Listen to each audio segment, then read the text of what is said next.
Hold on one second. Accept this invite from my bro.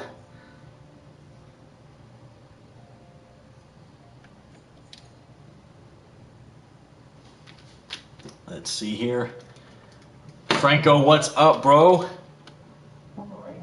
I'm doing pretty good, and I hope you guys are too.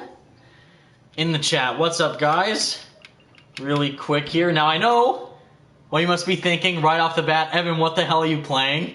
Don't worry, because I'm playing a game better than Avengers. That's already right off the bat confirmed. And honestly, in all reality, kind of harsh to say, I still think that. I mean, this game is free, so right off the bat, that for a free-to-play gacha game, there's a lot of content in here already, right off the bat. Let's see. You know what? I'll do 5, because I know it's going to get loud when we talk over this. Is my mic okay? Huh? Is my mic okay? Your mic is... it sounds good for me. If you guys in the chat, can you let me know if you can hear Franco in the party? Because I think you can. Otherwise, I think we're all set. And we're doing all right. Yes. So for guys who don't know, really quick analysis. This game is called Genshin Impact. You guys can hear Franco. Great. Thank you, Michael. And then what's up, everybody? Chris Martinez, Michael Ryan, Standard Yip, It's Fearless FPS, Brook Studios. Franco's here too. Hello, Broke everybody. as Peter Parker. What's up, bro? How you guys enjoying your Tuesday afternoon? And if you guys, by the way, are in Texas, hopefully you guys are doing okay. Because I know there's crazy snowstorms and bad weather over there right now. So hopefully you guys are staying safe. Me, in Pacific California, it's pretty cold, but not crazy, super snowstorm-esque cold. We don't get snow over here, but it gets cold from time to time. Yeah, you're lucky. I have to deal with snow. Yeah, exactly. Kareem Mohammed, sorry I pronounced that wrong. What's up, dude? Larry Skowronski, Mitchell Ryan, It's Fearless FPS. What's up, guys? More people joining, but yes, brief analysis while we're playing this. We've already, of course, right off the bat, can't have a stream without the phone ringing in the background. That's a go-to. I'll probably also, let's log in these dailies too. So, Comic Book King, what's up, dude? Let's see. I'm also gonna get these Lantern Right new missions. God, I love how every time I try and do a stream or something of importance, it just gets train wrecked by stuff I can't comprehend at home. Yeah, like phone ringing, airplanes. It can't. Remember the good old days, though. I remember recording on my phone in 2016. The same thing happened then as well. So you gotta deal with or doing radioactive replay. Huh? Or doing radioactive replay. Yes, like dude. The radioactive replays with the phone ringing and the airplane flying over my house. That happened all the time. Diego Martinez, I'm doing good, dude. How are you doing? Tejas Patel, hello, dude. What's up? Hope everyone's doing well. For Mitchell Ryan, hopefully you guys are doing well too. So yes, brief analysis on what this game is. It's pretty much in the same realm of Marvel's Avengers. You have a 4-player team. There's online co-op. It's a single-player, campaign-centric, story-focused game. Combat, there's gear to equip pretty much. There's what they call artifacts in this game that relates to the gear element of it. Each character has different powers. You can build up your team in different ways. Level them up individually. There's grinding, a lot of grinding involved for particular characters and items that you want, like weapons and stuff. And for Avengers, in that case, it would be like the gear. And, yeah, it's open world as well, which has a leg up against Avengers. Soundtrack is fantastic, and it's free. So already there's like so many factors pertaining to Genshin Impact. And like, because if you guys don't remember, we did a live stream previously playing Persona 5 Royal, so I'm in kind of like the JRPG-centric type of games. Funny enough, though, I didn't play Final Fantasy VII Remake. I still haven't gotten around to playing it or getting it. I should, though. I know. It's really good, but I still have not been able to get my hands on it yet. But this is free, and you can download it right now, and it's actually amazing. Again, I'm getting my characters off of expeditions to get some resources and stuff for, again, grinding for better materials, and all sorts of aspects that relate to the exact type of game that Marvel's Avengers is. It's just that this game has it structured way, way better.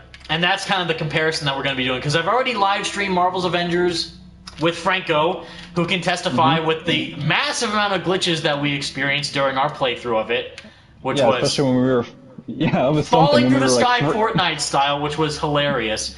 Matthew Alfred Simmons, I literally forgot about Avengers. Hawkeye trailer was coming out today. I know, literally. Which we're going to talk about today. We just had Valentine's Day, which, by the way, happy belated Valentine's Day to all you guys.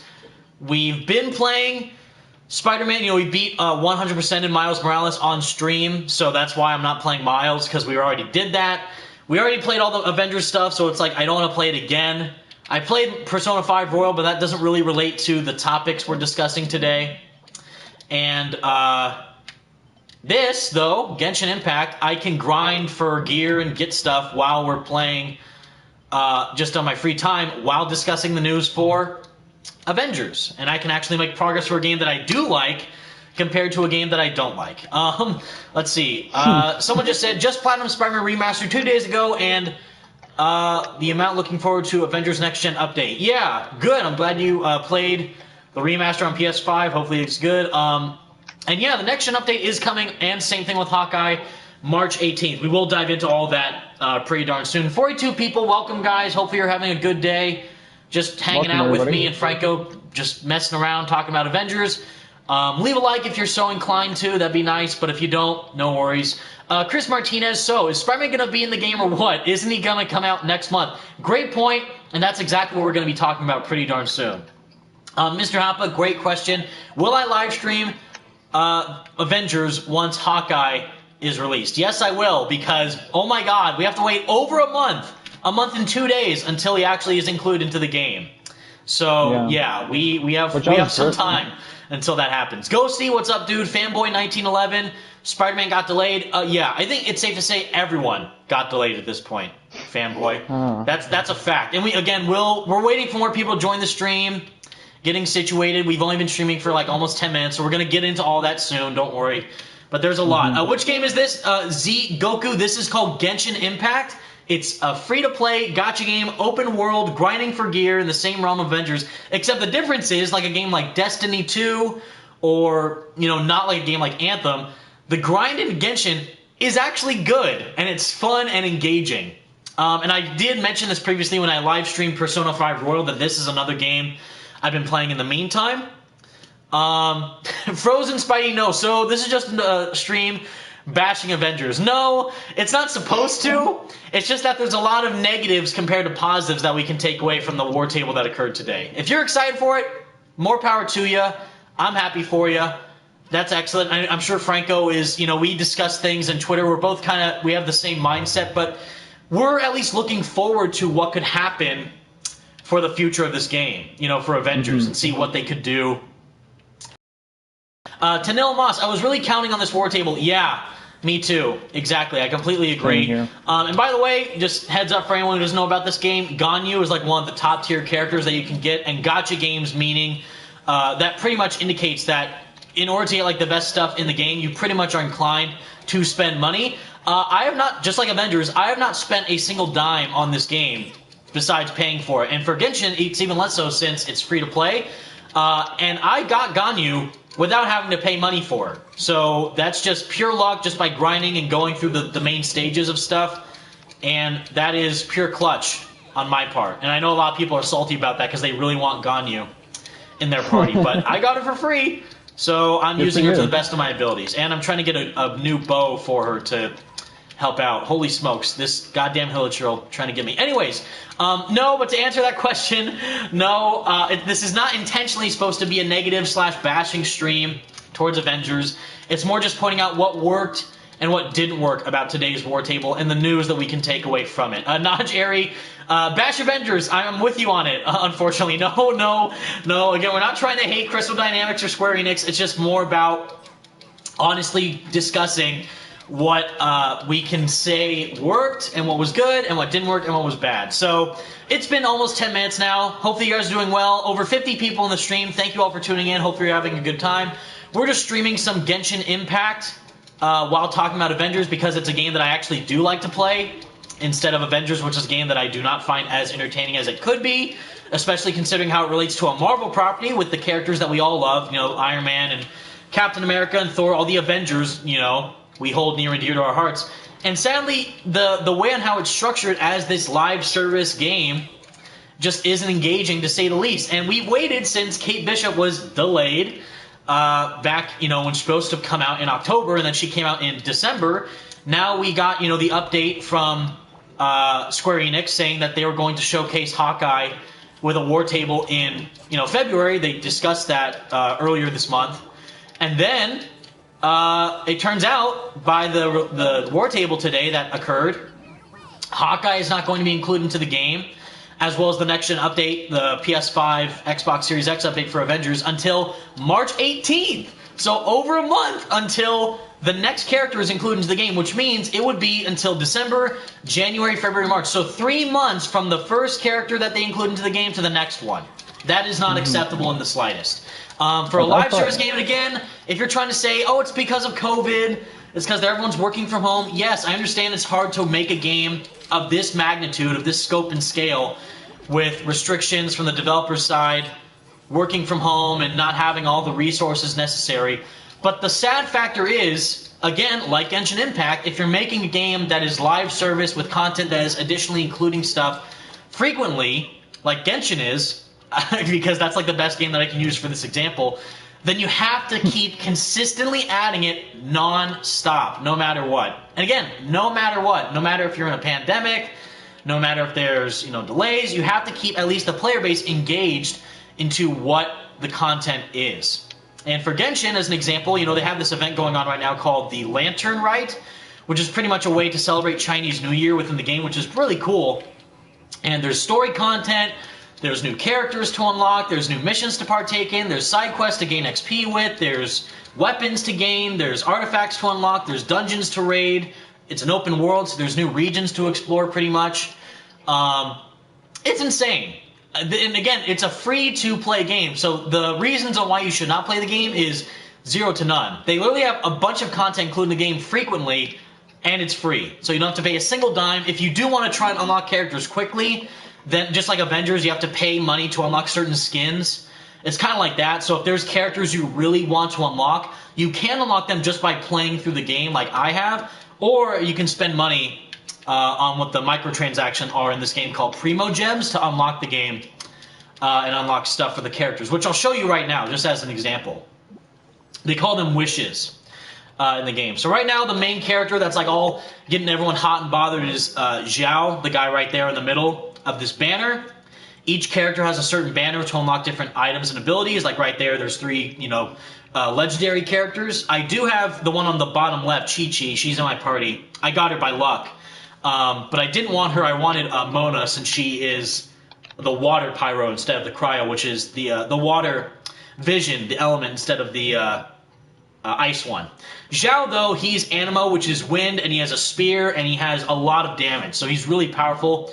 And that's why you can build your team, use different weapons in different areas, you know, use them to mix and match the different elements in your party, and stuff like that. And it's really, really handy. So there I just used what they call a wish to try and get an item. I got a bow. That's like one of the lowest items you can get in the game, so it's not really that great. But if I wish again, maybe I get a purple item. Nope, again, so it's another common item, a 3-star item. So again, a spear, which is cool that you can get a weapon, but again, I really wanted to try and get one of the characters instead of the weapons. And again, I can't buy any more or use any more wishes because I need to get 160 Primo Gems.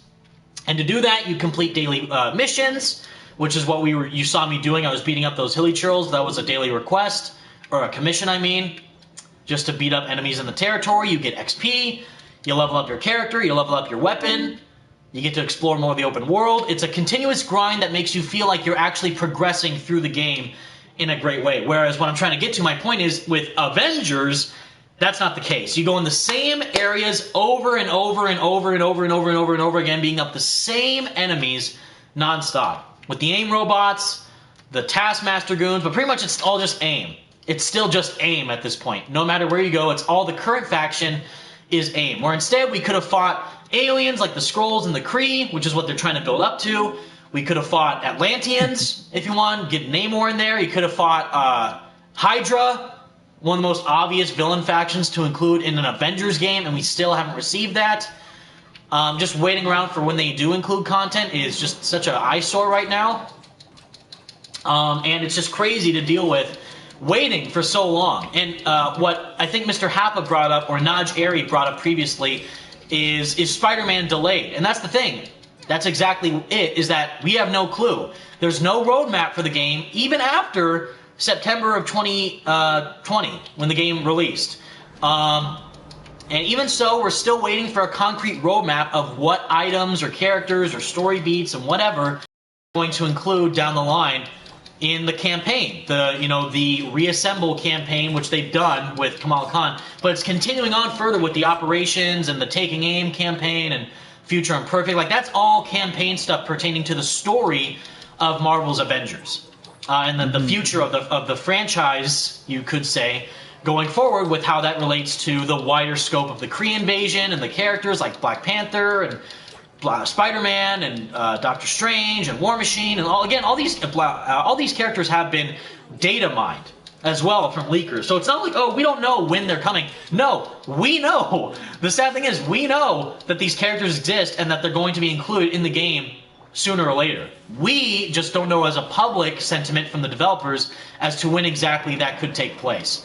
And it sucks because a lot of people do like Marvel, and they want to see new stuff related to the Marvel Universe, whether that be WandaVision, or Spider-Man 2, of course, on the PS5, which we're all excited for, obviously, or now, what the big thing is within Marvel games that we're waiting on is the Avengers, and what stuff is happening with that. And their big thing that they're trying to promote to save the game is not Spider-Man on the PS5 or PS4, it's not Black Panther, which they did previously tease, it's not another character like Doctor Strange, which would be cool to see. It's not anyone else that you would be excited about. It is another Archer character of Hawkeye. And the sad thing is, we already got the Archer character of Kate Bishop in December. So releasing them back to back is not a smart idea, because people want something different. They also want to see the cloning labs. They want to see the Omega level threads. They want to see the gear revisions that they're going to do. They said they're going to be overhauling the gear system in the game. What I want to see is the New Game Plus. Is the, replayable campaign missions. New Game Plus. Where's that going to happen? Nothing on that yet. So it's crazy just waiting so long for an actual update of importance that would make people excited for the future of the game. Like a Spider-Man, like a Doctor Strange. And that's not just to be biased. That's just the truth. I'll even look it up right now. I go on right now, take a little pause, go on all your phones, on YouTube or on computer, wherever you're watching this, go on PlayStation's YouTube channel, see, go on the, the latest uploads that they've done, go on the trailer that they posted for the DLC for Avengers, the story trailer, and look at the like to dislike ratio for next-gen story trailer for Marvel's Avengers on PS5. 1.3 thousand dislikes, 2.3 thousand likes. So it does have more likes than dislikes, but that like to dislike ratio is apparent, seeing just how much people want something different, or at least something more worthwhile. So that was for the next-gen story trailer. There's another one called the Hawkeye Operation Future Imperfect trailer, which has been uploaded 3 hours ago, 25,000 views, 1.3 thousand likes, nearly 600 dislikes. That's not the type of results that you should be seeing for a property as big as Avengers. And that's not me trying to, Evan, you're just a hater, you're a Spider-Man shill. No, I love Marvel. I've met the people that worked at Marvel Games. I've interviewed the people who are specifically working on Avengers. But I'm being honest with the content that they're releasing is not significant to, for me personally, invest me into going back into the game and playing it again and playing through the war zones and the campaign, which you can't go back and play through, actually. The Reassemble campaign, you can't go and replay it. That's kind of one of the big problems. And it's not really worthwhile. So the question that we have posted in the chat, or the stream right now, which I would like to see your answers as well. Say, in the chat, type the number 1 if you think yes, you agree, or number 2 if you disagree. And the question on the, stream title right now is Avengers doomed? Is Marvel's Avengers doomed? So 1, you think yes, Marvel's Avengers is doomed. the war table did not excite you, it was bad, it really didn't live up to your expectations, or 2, no, Avengers is not doomed, Avengers is going to make a comeback, it's going to be great once Hawkeye's included, and we're just going to have to wait and see until more stuff is inputted into the game. And again, that's not to say Avengers sucks, Spider-Man's better, you know, Spider-Man PS4 is better. No, it's just an honest, genuine outlook as to where people currently stand. So right now I do see a mixed perception of 1s and 2s. So that's good. It has its fans and its critics. I do see the same people saying it though. Queez Grism and Captain America, I think. KVNG Off Gaming says 2. Moise Oropeza says 2. Cool. So I guess maybe I'm in the minority right now. Maybe people think that it's going to be fine once they include Hawkeye. I could be wrong. But right now, I'm in the 1 category. I need to wait and see when more stuff is included. But right now, as it stands currently, on February 16th, 2021, at 1:30 afternoon on Tuesday, I currently think, yes, Avengers is doomed, and I'll tell you why. Juan Perez says 5. Juan Perez has big brain energy right now. Going with the 5. Do you watch their weekly developer streams on Twitch, Evan? No, I do not, because they just pretty much say the same stuff each time, saying that they're working on things, and then stay tuned until more info is revealed. So I haven't really been keeping up to date with that. I do watch their war tables, but not their developer live streams, because not really anything of importance as like a character reveal or something like that is ever really showcased during those events. So here's why I think Evan Falarka thinks Avengers is currently doomed. So first off, here we go. The length of waiting is the big thing right now. Is they have a game of this big magnitude like Avengers. People want to see more stuff included, but the problem is they're not being consistent with the updates. And the reason why that's a problem is because of the genre of the game that it is, live service. So the last time we got an update for the game was back in December with Kate Bishop. And everything that they're adding is free. Gotta love the phone ringing again, that's fantastic. Everything they're including in the game is free, so that's no, you know, skin off your nose, like you're not spending anything out of pocket. That's great business for the fans to get free content whenever they decide to include stuff. But the problem is, how are they, the company, making a profit? Through microtransactions is the main thing, or if the players were still invested in the game, they would keep playing. But as we all know, you know, from several different statements from financial reports on Twitter and websites and things, we know that Avengers did not make its money back with the current cost that it was spent to make it, you know, to promote it and develop it from Square Enix and Crystal Dynamics. It currently still, up to this day, has not made its money back, and that's a problem. Because they thought Marvel's Avengers, that brand alone, will print money. You know, like Endgame is the highest grossing movie of all time. Avengers Endgame made, what, like over $3 billion in the box office? So during the whole promotional material for the game, they thought, well, Avengers in a video game, it surely will have no problem making its money. But again, they messed up with trying to promote a character no one was familiar with, like Kamala Khan. They didn't really analyze what exactly the type of game it was until way later into the game's promotional material, like near when the beta came out, like a month or 2 before the game's actual release. And it was just a bad marketing campaign overall. That kind of stems from the beginning of the game's, you know, incentivization, or, you know, the beginning of the game's cultivation from the developers, not being honest or genuine with the consumers about what the game is. So again, just to really quickly go back to the game, I got some Primo Gems by doing a side quest in the game, which gains me character XP and microtransaction currency to get a character. So I'm going to use that right now, see if I get an item, whether it's Zhao or not, or a 3-star thing. So again, it's blue, so that means 3-star. Not really that good, but I can use this gear, just like Avengers. I can break it down and enhance the current gear that I have already. So it sucks that I didn't get a character that I wanted, but I at least got some currency and materials to keep building up my team. Let's see. So, and again, if you guys are just joining in, welcome to the stream. We're not playing Avengers. We're playing Genshin Impact because I feel like this game is much more fun than Avengers. And it's co-op, so if you guys want to join in later and hop in a game with me, I'd be more than happy to.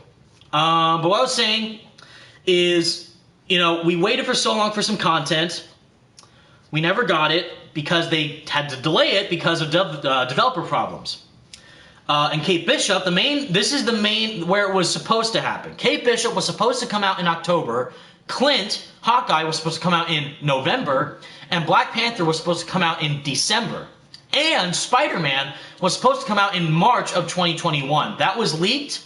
That was officially leaked by an email that Sony sent out to people trying to get people to buy the PlayStation version of Marvel's Avengers. And they said, oh, if you buy the PlayStation version of Marvel's Avengers, you will get Spider-Man exclusively for the PlayStation platform in March of 2021. March is next month, and that's when Hawkeye's coming out. So I don't think he's coming in anytime soon. And the problem is, once you delay one character within this whole Avengers Initiative lineup of stuff, where they have this game plan of new characters, new content added for years to come, but with no clear roadmap, if you delay one thing, you delay everything. It's like a clock. The gears keep shifting. But if one gear is rusty and damaged, then you have to take it out of the clock and then make sure that it's replaced, so that way all the other gears can keep moving to push the clock forward. So because they delayed Kate Bishop and the next gen release, they then if you guys think about it, inevitably delayed everything else. They delayed Hawkeye, they delayed Black Panther, they delayed Spider-Man, they delayed the other characters, they delayed the campaign, replayability, they delayed the cloning labs, they delayed the next. I already said that, but the next gen release. They delayed the gear overhaul system. All this stuff that's supposed to enhance the game and the experience with the game has been delayed. And for better or for worse, that could be great. They delayed it, that way they can work on it more and make a better product. Sure, but again, the issue is how the game is structured as a whole on the first name basis of the type of game it is, with it being live service. With Genshin Impact, again, they included a new event with the lantern. I'll show you right now. There's a whole section of the game right here called Events Overview. And this is where new content is included within the game that is progressing the story forward, as well as making it as a special limited time event. Not just the community challenges and Avengers that you see, like defeat 1 million synthoids. No, it's like right here. You get to interact with the civilians of Leeway, which is one of the areas in Genshin Impact. You have a little mini game, which was supposed to be here, but you have a mini game, a tabletop mini game, where you can go in and kind of mess with some pieces in a blocked off area of the game world and defeat enemies to gain experience. You have this, where if you log in daily, you get XP and wishes to gain characters and stuff. You get to test the characters that are included in the game. So Zhao, who's a new character, even though you have to pay to get him with Primo Gems or money, if you spend real money, you can still try him out as a character and play with him to see how you feel about it, deciding if you really want to spend money, which is excellent. You have kind of what they call the Abyss corridor, which is pretty much like a endurance mode of the game, just defeat non-stop enemies in continuous waves, which is fun.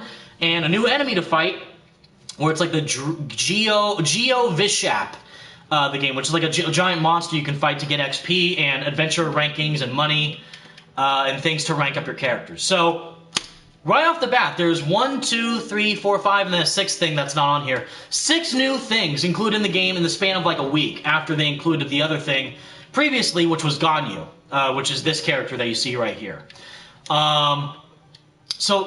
And again, you could say that's just because it's a different developer and blah, blah, blah. Yeah, but the fact that they're still in the same genre. Destiny 2 is in the same genre. I think even Assassin's Creed Valhalla or Odyssey might be in that same genre as well. They keep adding new stuff to the game to keep you engaged in the overall world. That's what they need. A character like Hawkeye will not do that. New game modes will do that. New story relevance to the game will do that. I went back to play Kate Bishop's thing for the DLC for Avengers, but after I beat it, I was done. I didn't stick around. I didn't keep grinding gear to play as her. I didn't keep playing as her to keep grinding for gear. I played the story, and it said to be continued, and then I left. Nothing kept me engaged within the game at all. The cloning labs would have maybe done that.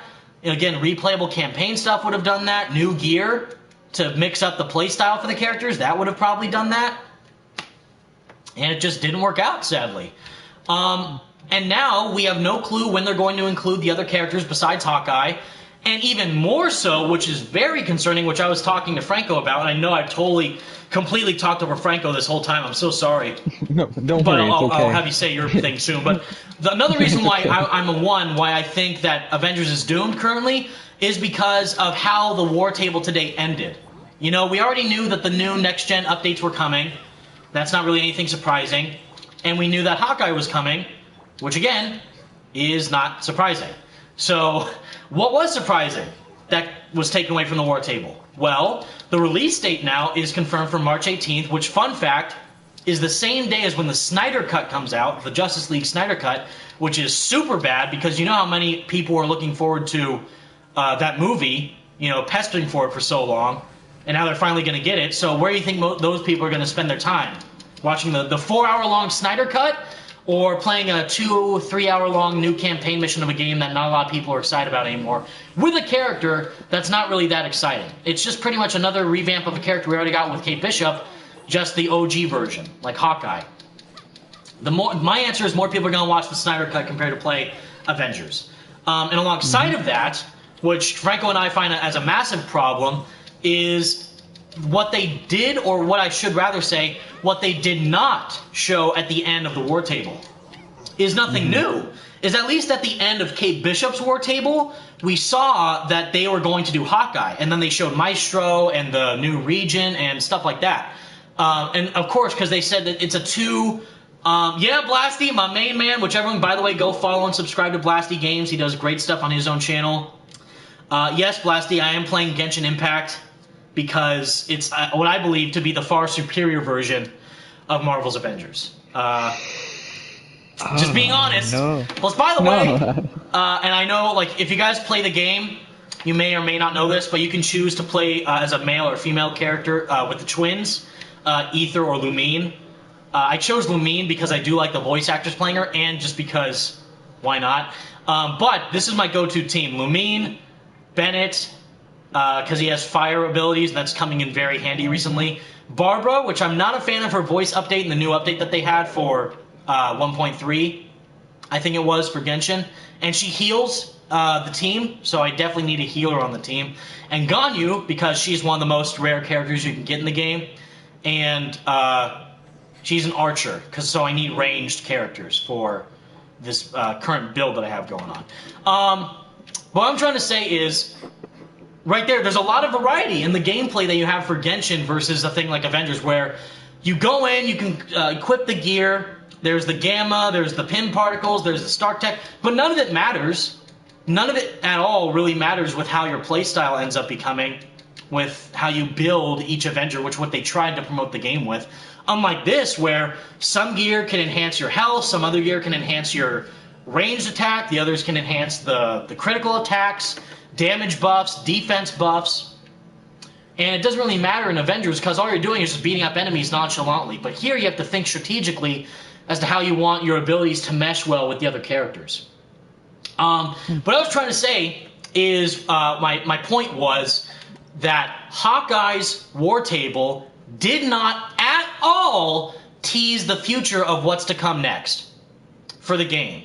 We are supposedly still going to receive Spider-Man in 2021, as well as Black Panther and other characters.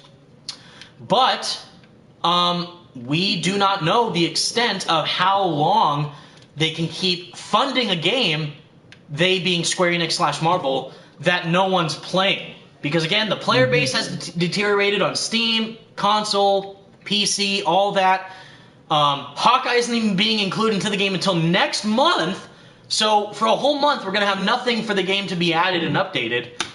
And they didn't tease what's coming afterwards. Whereas, again, before they teased the future imperfect. Like, after they showed Kate Bishop's stuff, right, when they showed her thing with her abilities, and then at the end they teased Old Man Hawkeye and Maestro. Now we're getting that here with Future Imperfect, but what else? What's after that? Is it the campaign? with the New Game Plus mode? Is it the gear overhaul system? Is it Spider-Man? Is it Black Panther? You know, is it Scarlet Witch? Is it Vision? You know, even now, like, if they didn't delay stuff, they would have had a great marketing campaign on their hands, because they could have tied in the release of WandaVision with the release of Wanda and Vision in Avengers. And again, it's not that we don't know if they are going to be in the game. We know they're going to be in the game, because first of all, A, it's an Avengers game, so of course they would be in it no matter what. But B, it was also data mined and leaked, so we know that these characters are going to be included into the game, hopefully down the line. But again, because of the lack of profit that it's making, because of the lack of engagement from players and the community, because of the like to dislike ratio that's clearly shown from the public community from the newest reveal of the content, it's not hype. Like right now, again, it's like it doesn't make sense to compare these two, but recently for Insomniac Games, they just, you know, announced in a little small 30-second trailer, Ratchet & Clank Rift Apart is coming out on the PS5 exclusively for that console on June 11th. And that's going to be their next game before, of course, Spider-Man 2 comes out, and it comes out in 4 months. And less than 4 months now. And we got a great game to look forward to because we saw gameplay. They're open and honest with the content that's going to be included in the game. They're continuously engaging with the community. And that's it. And it's like not a live service game, but it's still a game that needs to be promoted, and they're doing a great job. Avengers, not so much. We still have no idea what the actual future of the game holds. And it's very concerning. And that's why I think it's pretty much doomed to fail, because of the lack of initiative that we're seeing from Crystal and Square Enix. They can't keep being distant towards the community and the general public for what is essentially supposed to be a massive money-making property with the IP of Avengers. Again, that was from the CEO of Square Enix. The president and CEO. Sorry, my bad. What am I thinking? The president and CEO of Square Enix, Yosuke Matsuda, saying that the game would outsell Spider-Man PS4 and the Arkham games together. And clearly, that has not happened yet. In fact, they've lost money for the game, as well as knowing that each character included into the game is free. You know, so they're including Kate Bishop, Hawkeye, Spider-Man, Black Panther, so on and so forth, in Avengers for free at no additional cost. Is that great for us, the player? Absolutely. That's wonderful. But for them as a company, not so much. Because they're counting on people to pay for skins or pay for, you know, stuff, the units and credits to unlock certain items that would incentivize them to keep playing the game. And they haven't done that, and it's pretty darn sad. Let's see, what do I need? What do I need to make again? Chicken mushroom skewers. Oh, we can do that. Don't I have those? Yeah, wait, Yeah, I no, have I that. actually agree with the points that you're making right now. Like, I don't know, like, what's going on with Crystal Dynamics and the communication with their fan base. I just really hope that they can really turn this around. But honestly, after seeing that word table with Hawkeye and like not like, you know, showing like the future of this game and what's to come, I'm a little worried. Like, I really have no idea where to go from here. Right? Like, it's just not reassuring is what my issue is exactly that. It's not connecting to us, the fans slash consumers, where we want to see the game go next. And you gotta love, which I also, you know, Franco and I discussed on Twitter, you gotta love, absolutely adore the fact that we have a setting in the game, in, you know, Marvel's Avengers, where Hawkeye is in a distant, desolate, bleak, apocalyptic-looking future that's set years after the events of the main game, and they're not in like a normal civilization or anything, and yet the same exact villains of AIM is who he's fighting in the war table. Not, you know, aliens, not the Kree, not Skrulls, not Atlanteans, not frickin', you know, Hydra, maybe they took over or something. No, it's still AIM robots. It's the same thing. Like Just honestly, in a desert with a tornado, which, by the way, I thought we already got with the Kate Bishop stuff. It's just that instead of a desert, it was a snowy tundra. But okay, like, you know, like goddamn, yeah. like it's so like for an Avengers game, I'm disappointed, you know, and I don't feel bad saying that. And if you're excited for it, if you're someone in the chat who loves everything that was shown in the War Table today, I'm very happy for you. Franco and I are very, very happy and optimistic for your enthusiasm. But I totally didn't even look at what they wanted me to order for these people. I feel terrible because I was spending time talking, so I'm kind of screwed. Holy smokes. Jesus.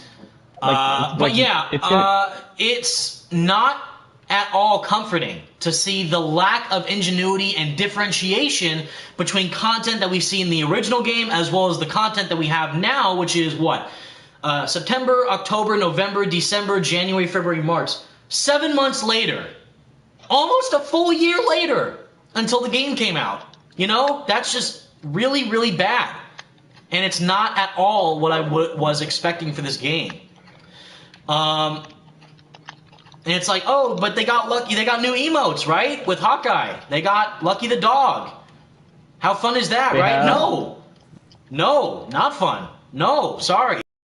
I do not agree. It's not at all reassuring to see the same content without any updates to the what they would call the end game. No pun intended for the movie, but the end game content. You know, you beat the story, you leveled up, say, for example, all the characters to hero level 50 and power level 150. You're waiting for the new characters to be included, like Kate Bishop and Hawkeye, to start leveling them up. But what, you have to wait 3 months per character? Jesus Christ, that's not good at all. That's really, really bad. And on the contrary, you know, so it's not anything that, you know, is necessary for reassurance or positive, you know, thinking. It's more of the case of how much longer can they keep this going? That's the question that a lot of people should be asking. Is they're not making any profit from releasing these characters for free. The content is abysmal, to say the least. They still haven't delivered on all the other things they previously promised, and all the other characters that people are really looking forward to, like Spider-Man and Black Panther, are in fact delayed. So really, what is the situation here? It's that they need to include endgame content, like the cloning labs and other stuff, that will actually make people wanting to come back. Hawkeye will not make people come back. And what I should say is come back and stay there, you know? Like, I'm here in Genshin Impact almost daily, to be honest. I'm here grinding for gear, I'm getting my characters leveled up, I'm enjoying the story content. Right now is like the Chinese New Year festival, pretty much, of the Lantern Rite in the game, so I'm enjoying the festivities within the city of Leeway and the people there. Like right now, I'm doing a side quest for a character, which sadly I'm not able to fully experience it the way I want to. But it's not voiced with dialogue, so it's not really that big of a deal. It's a side mission, but still, it's like you get to learn about the individuals of the world that you're, you know, what they call the overall world of this game is called Tevat. So right now, you get to, you know, meet the acquaintances there. You get to talk to the people who run the inn, the city, the manager, and stuff like that. So it's really great. I don't know why I'm buying stuff, but I probably should just in case. Do you want me to hear? Oh yeah, sorry, Franco, you go. I've been talking way too long. What do you have to say about everything? So what I have to say. So obviously I was waiting for Hawkeye. Like, he is my favorite Avenger. Obviously, like, you know, Evan, probably people who don't know, Hawkeye is my favorite Avenger out of all the Avengers. But like, honestly, like, while watching his gameplay, you know, I was really hoping that they would, like, kind of, like, differentiate, like, between him and Kate Bishop, and honestly, I see no difference. Like, he uses, like, some of the same moves as Kate Bishop does, like, the pulsar arrow, bomb arrows. Like, I don't know, like, how you can, like, make them different from each other. And also, like, yeah, the game's coming to next gen the same day. Okay, cool. Can you tell us more? And they're like, no, we're going to send you an email with a sheet that tells you what you get with next gen. I'm like, seriously? Like, you couldn't give, like, maybe, like, take like 2 minutes out of the war table to explain, like, some of these things? Like, nope, you get faster loading times, yeah, like, that's a great point. That's an absolutely great point. Like, so, Yeah. if you guys didn't hear Franco, he's basically saying that they analyzed exactly what the next gen updates are for Marvel's Avengers in an email instead of actually in, I don't know, the war table that they said they were going to talk about it in. Like, that is a great point, and it's kind of sad. Like, and again, we know, you could say the same thing about Spider-Man Remastered and Miles Morales on PS4 to PS5, but Insomniac went in detail in an article, you know, breaking down the DualSense, haptic feedback, 3D audio, and all that stuff for the remaster, and of course, the new Peter Parker face. That was a big thing that garnered attention from that. But it was a game that we already played and know well. But they were talking big game about the next-gen updates for Avengers. And the fact that we have to see all this, like, if you guys, you know, have a Square Enix account, you'll know they have, like, this really cluttered and messy-looking tally chart of, like, here's everything the PS5 and Xbox Series X version has. And it's like, Jesus Christ, like, is it even worth to get it? I don't know. And then they saw that, you know, the short trailer. Like, sure, the visuals look a bit better, but is that it? DualSense and exactly. You know, the haptic feedback and the freaking 3D audio and stuff like that. It's like, is that enough to justify getting it again? And yes, it's free, you know, free upgrade. So if you have a next-gen console like Franco does, for example, and he's playing the PS4 version of Avengers right now, so if he wants to swap to the next-gen version, he can just get it at no cost. That's great. But would you be engaged enough in the game to even do that? You know, like, I'm going to do that for sure whenever they do, for example, like, I actually hope this happens, by the way. Franco knows I'm big nerd on this. If they do a Persona 5 Royal PS5 edition, oh, it's over. It's over. Kasumi and PS5 graphics, dude, no. It's a wrap for me. So if they do that, for example, how much I love that game, I will instantly go and pick up the next-gen version. But for Avengers, that's like on the last of my list. Like, before the hand, I'm going to get Ratchet & Clank Rift Apart. I already have the Ultimate Edition of Miles Morales, so I have it on the PS5 and the remaster. I just don't have the console itself yet. I'm going to get God of War. Well, God of War doesn't have a next-gen version. It has an update for the PS4 version to run better on PS5, but not a PS5 version yet. So, like, what I'm trying to say is there's so many other games on my mind right now that I'm not even thinking about Marvel's Avengers. I have to give this guy a lantern. Crap, I have to go make one. But yeah, you know what I'm saying, guys? And Franco made a fantastic point. Like, the way on how they're going about promoting the main thing that people have been waiting for 2 weeks now. Like, this is another thing that I hate as well. And I'm kind of going on a rant now, and I'm sorry, but it's just like, they announced back either in late January or early February that they're going to have a war table for Hawkeye in mid-February. Why? Why would you do that? Like, so we have to just keep waiting? So why not just wait and say, hey guys, war table tomorrow, 12 p.m. Pacific Standard Time, Hawkeye, next gen, be there. Done. Why drag it out for so long? Especially now that we know that he's not even coming until next month. And you could say, well, they have to engage with the community somehow. Well, instead, share photos of people that they took online. Maybe a teaser, the photo I don't know. Share criticisms that people have for the game. You know, what they want to see people do with the future updates. See costumes that people want to be included in the game. Share background history for the characters in the comics, which they've done, but in brief tangents. Very, very brief tangents. Instead, they're kind of, you know what catfishing is?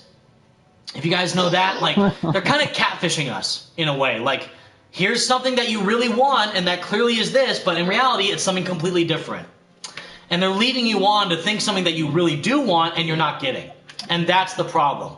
Like, we want a great Avengers game. We want more content to be included. Are we getting that? Not really.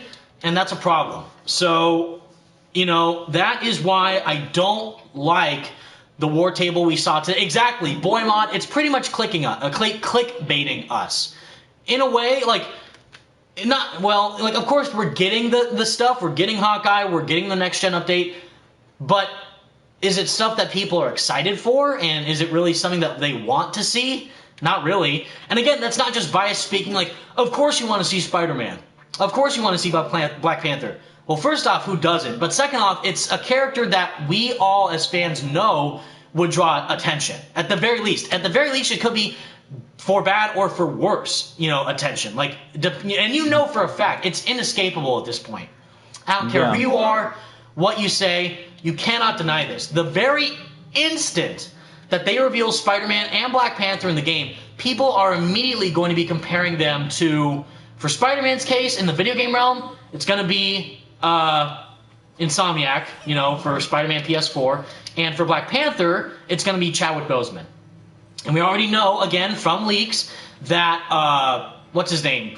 Christopher Judge, who voices Kratos, is the one who is going to be voicing T'Challa in Avengers. So he's confirmed to be the voice through leaks and stuff, of course. Oh my god, Bennett's gonna die. Bennett's dead. Excellent. And my Traveler's gonna die too. But you know, it's already inescapable at this point that that's gonna happen. And for better or for worse, they have to, gotta level in the phone rings, they have to deliver no matter what. Like, you know, like, even with Insomniac, you can say the same thing with Insomniac. Like, Insomniac, obviously, when they made Miles Morales PS5, you know, Marvel Spider-Man Miles Morales, the main game, the main thing that people instantly compare that version of the character to is what else? Into the Spider-Verse. They're going to compare it to the most recent iteration of the character, and in that case, it just so happens to be Into the Spider-Verse, which is a well-renowned, beloved animated film. So the same exact thing is going to happen here with Hawkeye. You know, they're going to compare it to Jeremy Renner. People already compare the Avengers game to the MCU, and they already think it's a discount version of that, which I agree with in some aspects, but I disagree with in other aspects. Like, it's fresh enough, but they don't do enough to differentiate the interactions between the characters, because they still have, like, Tony Stark is kind of a bumbling genius, like, he's trying to be all witty and cool-minded and stuff, but it's obviously trying to take inspiration from Robert Downey Jr., but it's like, you're damned if you do, you're damned if you don't. So it's like, in the same realm here, like, oh, you got Hawkeye and Kate Bishop. So now people are going to be, you know, in that realm, they're going to be comparing the Kate Bishop show with Haley Steinfeld to the Marvel's Avengers version of Kate Bishop. Now, of course, people are going to like the show version more because it relates to the MCU than the game. But they're still going to be going, oh, well, the game version did something like that, or the show did something different. You know, it's all about a matter of perspective and taste as to what you like from the characters. But still, it's not going to be good in the sense for characters like Black Panther and Spider-Man. That is going to be big, you know, that's a big, especially, for me personally, especially if Spider-Man's costume looks whack and garbage, oh boy, we're going to have a problem. Like, you guys know me, I'm not, you know, afraid to, you know, state my honest opinion on it. I think the Iron Man suit in Avengers is the worst Iron Man suit I've ever seen in any form of media. Like, the default A-Day suit, pretty much. Like, the Stark Tech suit is not that bad.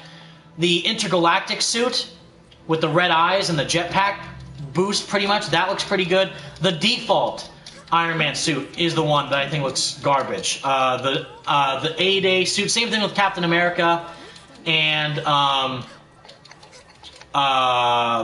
Thor.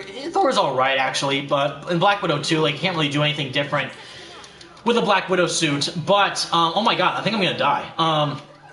Holy smokes. But yeah, what I'm saying is there has to be something different and impactful to get people entranced with the game. It can't just be the same character with a different moveset like Kate Bishop and Hawkeye. It can't just be a different region with new villains, which is looking the exact same like AIM did. It has to be new. Like, I want to go to space. I want to fight Skrulls. I want to fight the Kree. I want to, you know, play as characters that actually intrigues me within the story of the game, not just, oh my god, the Kree is bad, and that's it. Like, you know, it has to be something else. Something really, really, like, gut-wrenching and, like, wow, this is really cool. Exactly. Like Miles Morales with the Tinkerer and Roxxon and the Underground, that was cool because it was new, you know? God damn, I am going to die, aren't I? Oh my god. Like, honestly, like, what can they do to change it up instead of just giving us robots after robots after robots and just keep on making repetitive? Like, where are the human NPCs? Why can't I fight actual human NPCs or the Skrulls, like you said, Hydra, Yes, like Atlanteans. exactly. Like there's so much, Like variety to choose from, and yet they keep exactly. deciding for whatever reason, even with a new.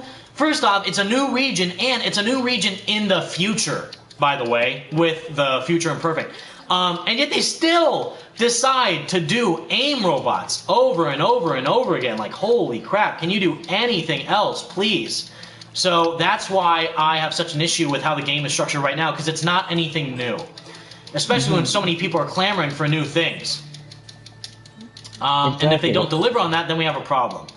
And they I swear, are not delivering on that at all. So, Andrew's yeah. here. What's up, dude? Sub, any chance I can join the stream? I mean, the party, sure. I think Franco might be able to invite you if possible. Yeah, sure. But yes, we would love to hear like, Andrew's thoughts as well on the situation. Exactly, but let me tell you right now, bro. I swear, if when we get Black Panther, and we go to Wakanda, Yes. if you show me robots, I am uninstalling the game because I am sick and tired of going every new region, whether it's a desert, snowy tundra, New York City, space, Wakanda. If I see another robot, I am done. Like I cannot take any more robots at all. No. And they should know that. It's like, God, like the Avengers, so much comic history and intricate types of lore they can craft into the game. Instead, oh, here's the Kree, which you probably won't be able to fight until like a year down the line if they keep going at this rate with their content. And AIM, which is just robots. So holy smokes, like we need stuff that's new and fresh and actually interesting. I'm also going to leave this area because I know for a fact I'm probably going to die. Let's see. Yeah, it's mind-numbing to think that out of all the things that they could have done, they do this. And it's like, wow, And I'm just left befuddled, frustrated, and a little hurt.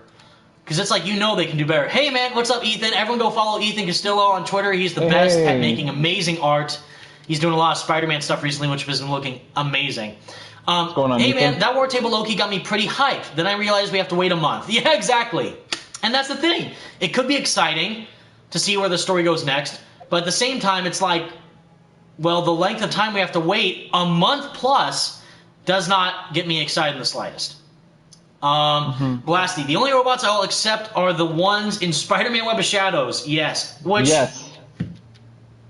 funny enough, those weren't even robots. They were the Kingpin men. They were Fisk men in robot gear. Where in Avengers, it is literally just the AIM-bots, the big spider robots, and the mechs, which I guess could be humans counted as robots with gear, or humans with robot gear, but when you fight so many of them at once, you lose track of who is what. So it's like, yeah. I'm not a fan of it. TJ, hey Evan, do you think they flopped right when they said it was live service? It certainly was a hindering factor, but they could have overcome it like Destiny 2 or, like I said previously, Genshin Impact is a great example of that. As long as they make it right, then they have nothing to worry about. But the fact of the matter is, Crystal Dynamics have never made a live service game before. So I found it pretty stupid that Square Enix made a mostly single-player-centric developer and made them make, a live service game. Like, you wouldn't make Insomniac Games make a you know what? I take that back because they did Resistance. So, you know what I'm trying to say, though? Like, you wouldn't make Naughty Dog do a fighting game, You wouldn't make Insomniac make a driving game. Like, that doesn't make any sense. So why would you make a single-player-centric developer who's done great stuff like that with Crystal Dynamics and force them to do a live service online looter grinder, looter shooter grinding game? Makes no sense. And oh my god, these fucking Abyss Majors are gonna roast me. Yeah, all for one, 2001 a Chad. I just beat Persona 5 Royal. I'm trying to clap for you. Congratulations, dude. Did you do the true ending with, I won't spoil who, but the third semester, all I'll say, if you did that, congratulations. Because I know how emotional that game is at the very end.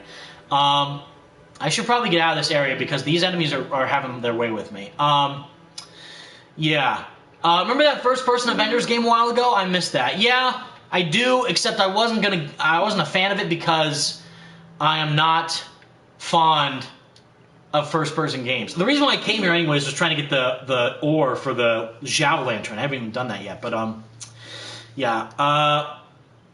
Yeah, you know, it's just very strange to see the direction they're currently going and how far behind they are with the schedule of content that they had originally planned and still have not delivered on. Jaron Williams, OMG Evan, I love playing Persona 5 on PlayStation 5. It's beautiful.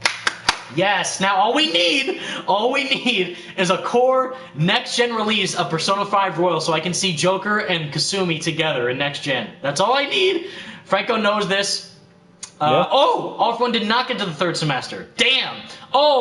Wait, did you play Persona 5 or Persona 5 Royal? If you played Royal and did not do the third semester, that is surprising. But if you played the original game, then I understand. So it's great though. I'm happy you're having a good time though. That's all that matters. Someone punched me. Evan, off topic. Are you planning on buying Persona 5 Strikers? You bet your butt I did. I already pre-ordered the game. Gonna get it day one. I might stream it if you guys want me to, but yeah. Yes, please, I am super do pumped for Strikers. Do it. And fun fact on that, the cast of the Phantom Thieves, they're doing a live stream on Twitch to prep for the game's launch on the 18th. So 2 days from now, that's going to be fun to watch, and I'm very much looking forward to that. Holy smokes. Oh my god, why are there 3 of them here? Oh no, okay, I'm screwed. Here, get distracted by this ice flower, please. Leave me alone. Oh no. Oh god. Okay, yeah, I'm so dead. Please go away. Oh no. I just need the treasure chest that you can murder me if you want. Oh no, Ganyu's gonna die. I have a shield though, really quick. Get everything in the chest. Oh no. I'm out. Get this crystal and leave. Peace. We out. Oh my god. I'm trying to find like a rock to mine. You know what? I think I understand. Ganyu's dead. Holy smokes. I'm gonna go to Storm Terror's lair because that's where a lot of rocks can be found. But yeah, you know, there's a lot of content that is included in this game, for example, that is engaging me F-ton compared to a game like Avengers because of the amount of variety there is. There's the lore to explore with the world of Teyvat and its residents and the history of this game. You know, there's a lot of stuff like, you guys probably don't know what I'm talking about if you guys don't play this game, but there's the Liyue, there's Mondstadt, there's Teyvat, there's the Qixing, there's the Archons, there's Rex Lapis, there's, Barbados, there's Inazuma, which is going to be the next region. Again, this game has regions that they're going to include in the game, which is the Electro Archon world, and then Sneznaya, which is where Child's from, who I don't have, which I'm pissed about. Because I want him so badly. David Fajarillo. Hey, Evan. I just finished watching your playthrough of Spider-Man Shared Dimension. So good. I was wondering if you platinumed the game on PlayStation 3. Thank you so much, David. That means the world to me. I'm glad you enjoyed it. I had a lot of fun playing that game. I did platinum it on my PlayStation 3, and it's one of my favorite Spider-Man games. It is the best. I would actually go so far as to say it is one of the best linear Spider-Man games. It's tied... Linear meaning level-based, not open world. So level-based Spider-Man games, I would say either Shattered Dimensions or the first, Spider-Man game on the PlayStation, Spider-Man 2000. Or Spider-Man PS1 by Neversoft, I would say. Is a close Never played second. it. Never played it. But they're both fantastic. Phil Therian from Kareem Muhammad was asking people on the recent streams if the live chat about how the gameplay could be improved, and he kind of took note. Good. I'm glad. I'm really happy because that's what they should be doing more of day in and day out, in all honesty. And that's good that they're doing it, but again, the general public is not really even aware of their developer streams because of how little they promote them on Twitter and stuff like that. Ethan, Dude Shadow Dimensions is incredible, however, I would play... No, Ethan, no! Oh, what? No! Oh my! You're killing my soul, bro. Ethan says he would place Edge of Time over Shadow Dimensions, bro. Oh man, no. You are a brave one. Oh my god. Man, dude, I don't know. How could someone say that is. Oof. You are brave to think that. Because you guys know me, I infamously state that out of all the Spider-Man games, even less than The Amazing Spider-Man 2, even less than freaking you know, even like some of the mobile game stuff. Edge of Time is my least favorite Spider-Man game. That is a fact. And I love Josh Keaton and Christopher Daniel Barnes, but the gameplay and the graphics and the story just... No, I'm not a fan. But damn, that is brave of you to say. That's a hot take, but man, the talent in that game... Yeah, Ethan's right. The talent, again, Josh Keaton and Christopher Daniel Barnes can't be surpassed. They're like greater than sign. I understand, but the story and the sound, mainly for me... What I love looking forward to in the game is a soundtrack, and there's only one particular soundtrack that I like in Edge of Time compared to the rest of the themes. A lot of the stuff does not scream Spider-Man to me for that game score, but that's neither here nor there. That's just, oh man, that's brave of you to say. Edge of Time was boring. There's nothing you can do after finishing it from Game 2020 Online. It depends if you like going through all the levels again and with different suits, but yeah, that's the same thing can be said though for Shattered Dimensions. The difference is that each level is so unique with the way it's portrayed with the art style and soundtrack and the different voice actors for each Spider-Man. That makes it more fun, and just the combat is different for each of them as well. It's great. Exactly. Yeah. Why would you say something so controversial yet so brave? Yeah, exactly. Oh my God, that's so true. Ethan's a real one though. Ethan's out here making money moves. So we gotta respect him for that. Exactly. Like, hats off to you. And everyone, again, go follow Ethan, and even Franco as well, because Franco's fantastic on Twitter, because they make amazing content, as always. Better than me. Yeah, Jerron Williams, I still cry at the end of Spider-Man PS4. We all do, brother. We all do. I'm right there with you. I'm so hyped for Ratchet & Clank. Yeah, All for One 2000, me too. And funny enough, same here. I don't even have a PS5, but I will pre-order Ratchet & Clank Rift Apart, because I want to support Insomniac. Now, will you get the standard or deluxe edition? Yeah, I'll probably get the standard because is the deluxe edition digital only? I think it might be. Yeah, so that's why I prefer physical more than digital media. But if they end up revealing like some collector's edition type thing, then I might act up. But yeah, that's fun to see how that will play out. Let's see. Do you play Monster Hunter, Rommel Christian Nikado? I do not, but I know I should because it's pretty fun from what I've seen. And the combat looks insane. Right now I'm trying to find just any material, actually. You know what? Here's what I'm doing. I'm doing wrong. I gotta go to Mondstadt. I gotta talk to the blacksmith. Have him give me some insight on where some mining ore is. And then I can make some Zhao lanterns. That's what we're trying to do. But yeah, anyways, that was pretty much like what Franco and my thoughts were about the war table, the current status of the game, what we would like to see. And I know that someone asked me what would I like to see, I guess, in the game. Just more stuff that gets me engaged in the game, you know? And that's pretty broad to say, but just don't keep delaying stuff that you've promised. If anything, what I like to see out of everything is just honesty amongst the developers and the player base, because they for sure have not been doing that with the consumers as of yet. You know, they've still been pretty distant with actually being honestly and able to answer stuff about the status of the game, just saying like time zone, like time frames of when things are included. Like, oh, what's this thing gonna be added? We're working on it. You know, like kind of like old school Insomniac, and that's a fault on them too, like old school 2016 Insomniac days. Wait, when are you guys going to reveal the next Spider-Man PS4 trailer? We're working on it. Like, kind of mad. You know, we had to wait not too long, actually, when you think about it, for Spider-Man with 2016 updates, because we got the King trailer, if you guys remember that. Throwback. Franco remembers that. Yeah, the King CGI trailer, and the PS4 Pro clip, the 30-second PS4 Pro clip showing the game running in 4K graphics, which look fantastic. Then, though, we did have to wait a while for new stuff, because then we had to wait till 2017 for E3. And then there was that whole leak, quote-unquote, / rumor from Agent M, who I still think should have gotten in trouble from that, Ryan Panagos, who's like, hey, Spider-Man PS4 is coming out in 2017. It's like, you shut your damn mouth if you're not telling the truth. And it's like, oh, he was lying. So it's like, like just flip a table like, son of a bitch. So we had to wait a while for that too. You bastard. But the difference is that once they showed stuff for Spider-Man, it was nonstop. They showed the gameplay, they showed the trailer, They had the Game Informer coverage, which was fantastic. Avengers didn't even have Game Informer coverage, which was kind of sad in my opinion. As a similar type thing, they had the beta, which was pretty much the game early. Mm-hmm.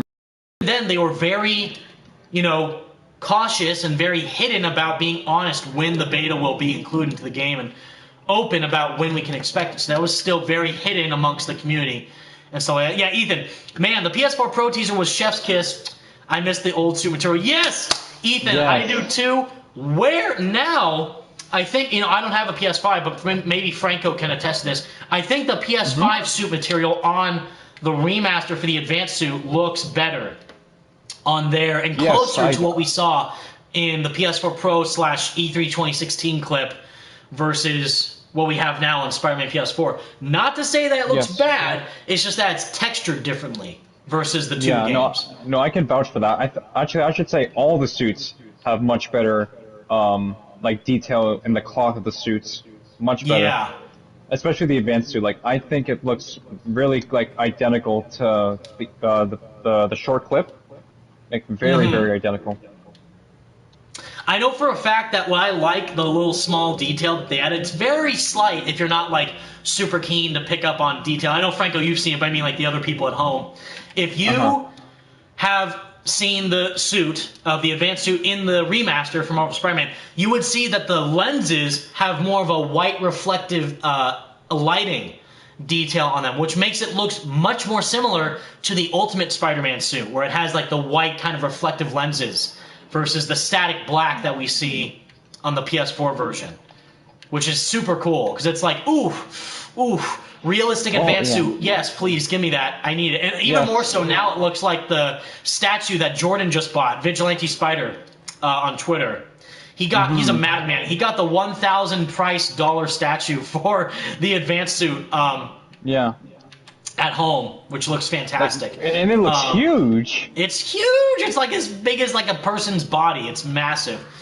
I know. Oh man, but yeah, he's taking pride in that suit, taking that home. It looks great though. Oh, hold on, gonna get these guys. But yeah, the shiny, exactly, the shiny in the remaster, and it looks great for the advanced suit. Yes, it does. It looks fantastic. Holy smokes, how am I not dead yet?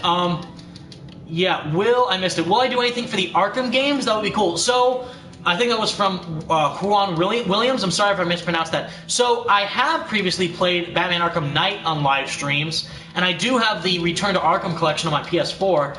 I could do that closer once Arkham Knight is, closer to launch. But I have done it previously in, other streams for waiting for Spider-Man PS4 pretty much. So, but once Gotham Knights comes out this year, hopefully it doesn't get delayed. My God, Ganu just died. Great.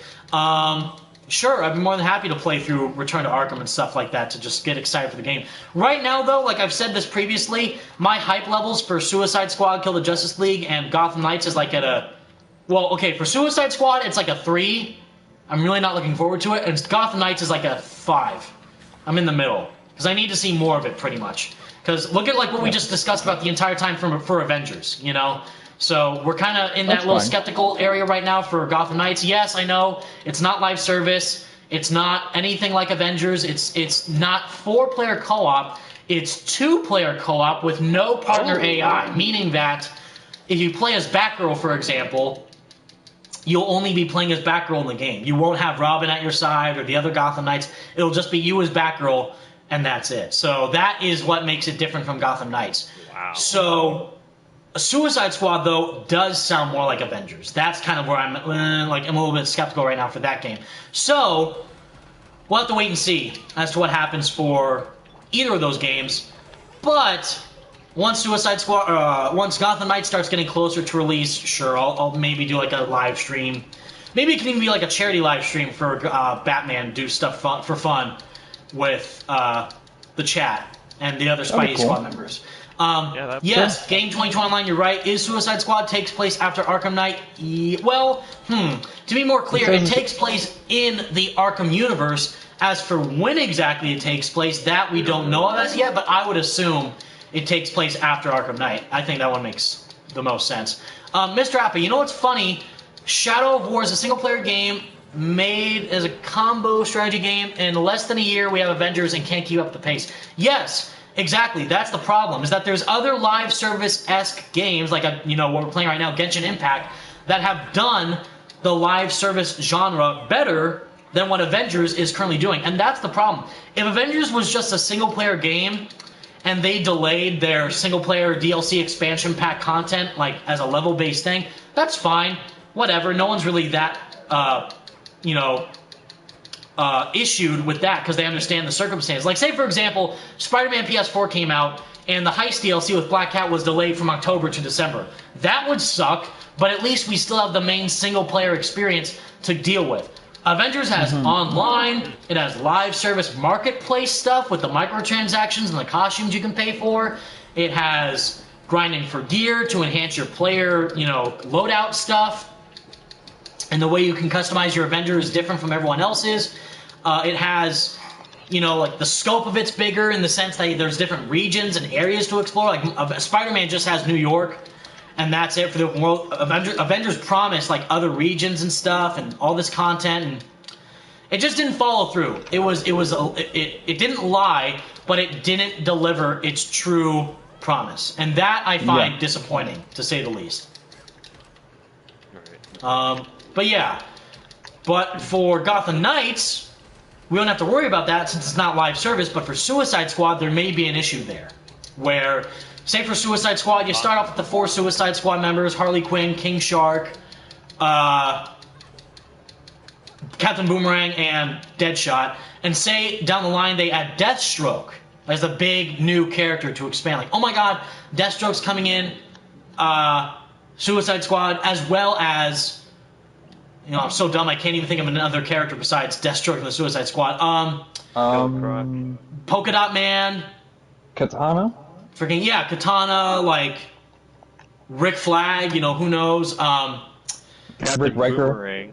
Yeah, just a regular guy with a gun, Rick Flag, everyone's favorite Suicide Squad member. Like, say, all those characters, say for that, they got delayed for the Suicide Squad game, they'll be in the same exact issue that Avengers has. That's the same problem that they find themselves in right now, is that the lack of promises that they keep breaking is continuously disengaging players within the content that is included or will be included down the line. Like Hawkeye, like Spider-Man, like Black Panther, like the cloning labs, like the story, New Game Plus stuff. All that's an issue, and we need it to be fixed. And that's all we're hoping for, is just for the game to get in a better state than it's in now, and to refine the current experience that it currently has set forth for itself. Let's see, Kareem, Muhammad, Phil also asked people what type of new enemy factions they said. Phil was like Ultron bots and was like more robots. Reach much? Or, sorry, you're comic cop, but I understand that. Like, yeah, even Ultron as a villain, even though it's another robot, would still be better than the current AIM robots we're facing right now. But just, again, expand the world. I want to learn more about this Avengers world. I want to see more of the characters' interactions for the story, because that's where me, as a fan, that's what I care about. Same thing, I'm playing Genshin Impact right now. The story makes no sense in the game, because there's so much stuff going on, it's so hard to keep track. Like, there's these 7 gods called Archons. They each, have a different element. You lost your sibling in a different world. You end up somehow into this world, to that. You got to find your sibling. And your goal is to go to each region and meet the god of said region to help them find your long-lost sibling who is in this world. You just don't know where they are. And that could either be the brother or the sister, and I chose to play as the sister. But it depends on how the characters interact with each other through the story and their connectivity through the narrative. Like, you have, for example, Zhongli, who, spoilers, if any of you guys care, is the Geo Archon. So he's the god of Earth, pretty much, in the game. And his whole thing is that he's been around for thousands of years, and he wants to kind of relax. He's been like, you know what, I've been a god for too long. I want to chill. I'll leave it up to the people to decide for themselves what they want to do.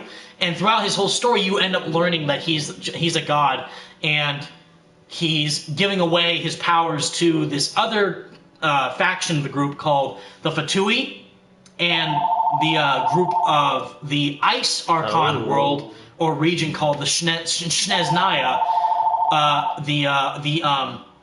shoot, it's Child's queen or something that he has to take orders from. The Sneznaya queen of the Ice Archon, which is the Tsaritsa. It's the Tsaritsa. Which again, it makes all these words I'm saying sound made up. I swear to God, they're real things in the story. So this is the story that is relating to one character in the game, is my point. So the full little side, narrative with Hawkeye and the future imperfect thing with Maestro, like, oh my God, Hulk's evil. Okay, do we care? Not really, because it's not that exciting, because it relates to Hawkeye. And it's like, oh, it's just another region of a desert with a tornado and robots. Yay? Like, I don't know. Like, that's, for me, is not exciting. So it depends on how they approach the narrative and expand the story going forward to further emulate to me as a fan and as a consumer to keep playing the game. And that's what I'm hoping for in the future, is that it's worthwhile. But we shall see. Someone said in the chat, cameo appearance from Evan's phone. Classic. Cameo appearance? Bullet Cruiser. Do you mean the app cameo, or you mean the actual cameo from me from, like, a game? That'd be hilarious. But no, I could make a cameo if you'd like, but I probably wouldn't do that. I'm still waiting for the OnlyFans. Kareem Muhammad, I'm adventure rank 13 in Genshin Impact, and I need pro tips. If you can help me, Evan, that'd be really helpful. Absolutely. First off, to increase your adventure rank as quickly as possible, always, and I'm sure you know this probably, but always do your daily commissions. Always, always, always. That's the fastest way to increase your adventure rank. And also, go visit the dungeons. Because then that way, if you complete any dungeon, which are the ones on the map here with the blue little circle points, like those, or the ones with the wider circle, which is the domains, which are like specific types of dungeons, you will end up getting adventure XP regardless. And then that will allow you to expand into the narrative and keep going forward and growing your party more and more. And also, for me, I do the daily. The bosses are pretty hard to do at first, but try your best to see if you can take them on. With your whichever party you have. So if you're at rank 14, I'm assuming you have the Traveler, Kaya, Lisa, and Amber on your team. That's like the starting party. So try and level them up as much as you can, and then once you try and get as much Primogems as possible, you can spend them on the banners to try and get new characters.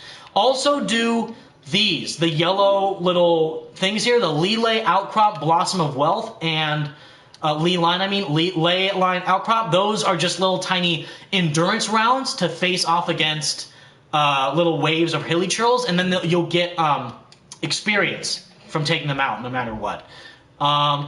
But yeah, so I don't know even if you're in Leeway yet, if you're in Adventure Rank 14. But yeah, just keep doing the side quests. The daily commissions are super helpful, and take on bosses if you feel confident enough. But that's the thing. All of what I just said is exactly what I should be saying about Marvel's Avengers. Like, hey, Evan, what should you do in Marvel's Avengers to help expand your party? Like, oh, that's a great question. So you have the cloning lab. You can replay the campaign. You can do co-op parties with your teammates, take them on missions and get more XP with your friends. And so much different stuff to do with the enemies to fight that drop resources and better enhance the gear loadout for your character. And the fact of the matter is none of that's happening, so that's the problem. They're not doing enough to innovate and expand the endgame content that should be featured in Avengers. And that's why me, as I stated earlier in the live stream, I'm not confident in the future game, and I personally think that the game is doomed. Franco kind of has more optimism than me, but he still shares the same concerns.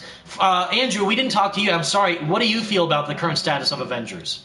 Did you like the war table today, or did you think that they should have done more, or did it get you excited, or what do you think? Well, first of all, I haven't watched the war table from today. Oh, okay. See? It's even so bad at the point that Andrew hasn't even seen the war table yet, so I didn't there even know we go. there was one today, in all honesty. But second, to share my thoughts on, I guess, the status of Avengers, based on what I can tell and just everything that I've heard from, like, updates from the game or whatever, I just have a very strong feeling, like I'm sure the guys in this call do as well, that this game, honestly, I would say there's like at least 95. I'm just merely guessing here, but I would say this game has like at least a 95% chance of being doomed because from what I'm seeing and from what I've heard everyone else said, it looks like the game isn't, I guess, gonna hold up very well within the next couple of months or whatever. And Right. the game is not, based on what I can tell, just in general, the game is not looking to be very good. And if this keeps going on, then in all honesty, I think I mean, I could maybe be wrong on this, who knows, but I think there may be a high chance that Square Enix's, oh my gosh, I can't say the name, Square's partnership with Marvel may end if this keeps happening, because that's what I think is going to happen if this game keeps receiving the reception that it's still currently receiving. But I think that's pretty much all I have to say on that. So you're kind of like in the same sentiments as just everyone else. Like, we want the game to be good. Much. It's just that right now there's not a lot to reassure us that that's the case. Right, because like I want the game to be good. Like I still haven't even finished the game. Like I haven't even finished the main story. Like I finished about wow, I think, okay, 90% of it. Like I haven't even finished the last mission of the game. 'Cause I think I'm on the last mission for the main story. Right. I haven't even played the main story in like literally about, I would say, like 3 or 4 months or something. That long. Oh my goodness. Because the game, I don't know. I guess the game in general, in terms of the missions, just haven't invested me enough to actually want to complete the game. I don't know. It's just, I guess, kind of lost my interest. But I mean, multiplayer is still fun whenever I have the chance of playing it with anyone in like a party or whatever. But other than that, the game just kind of falls flat for me, I guess. right.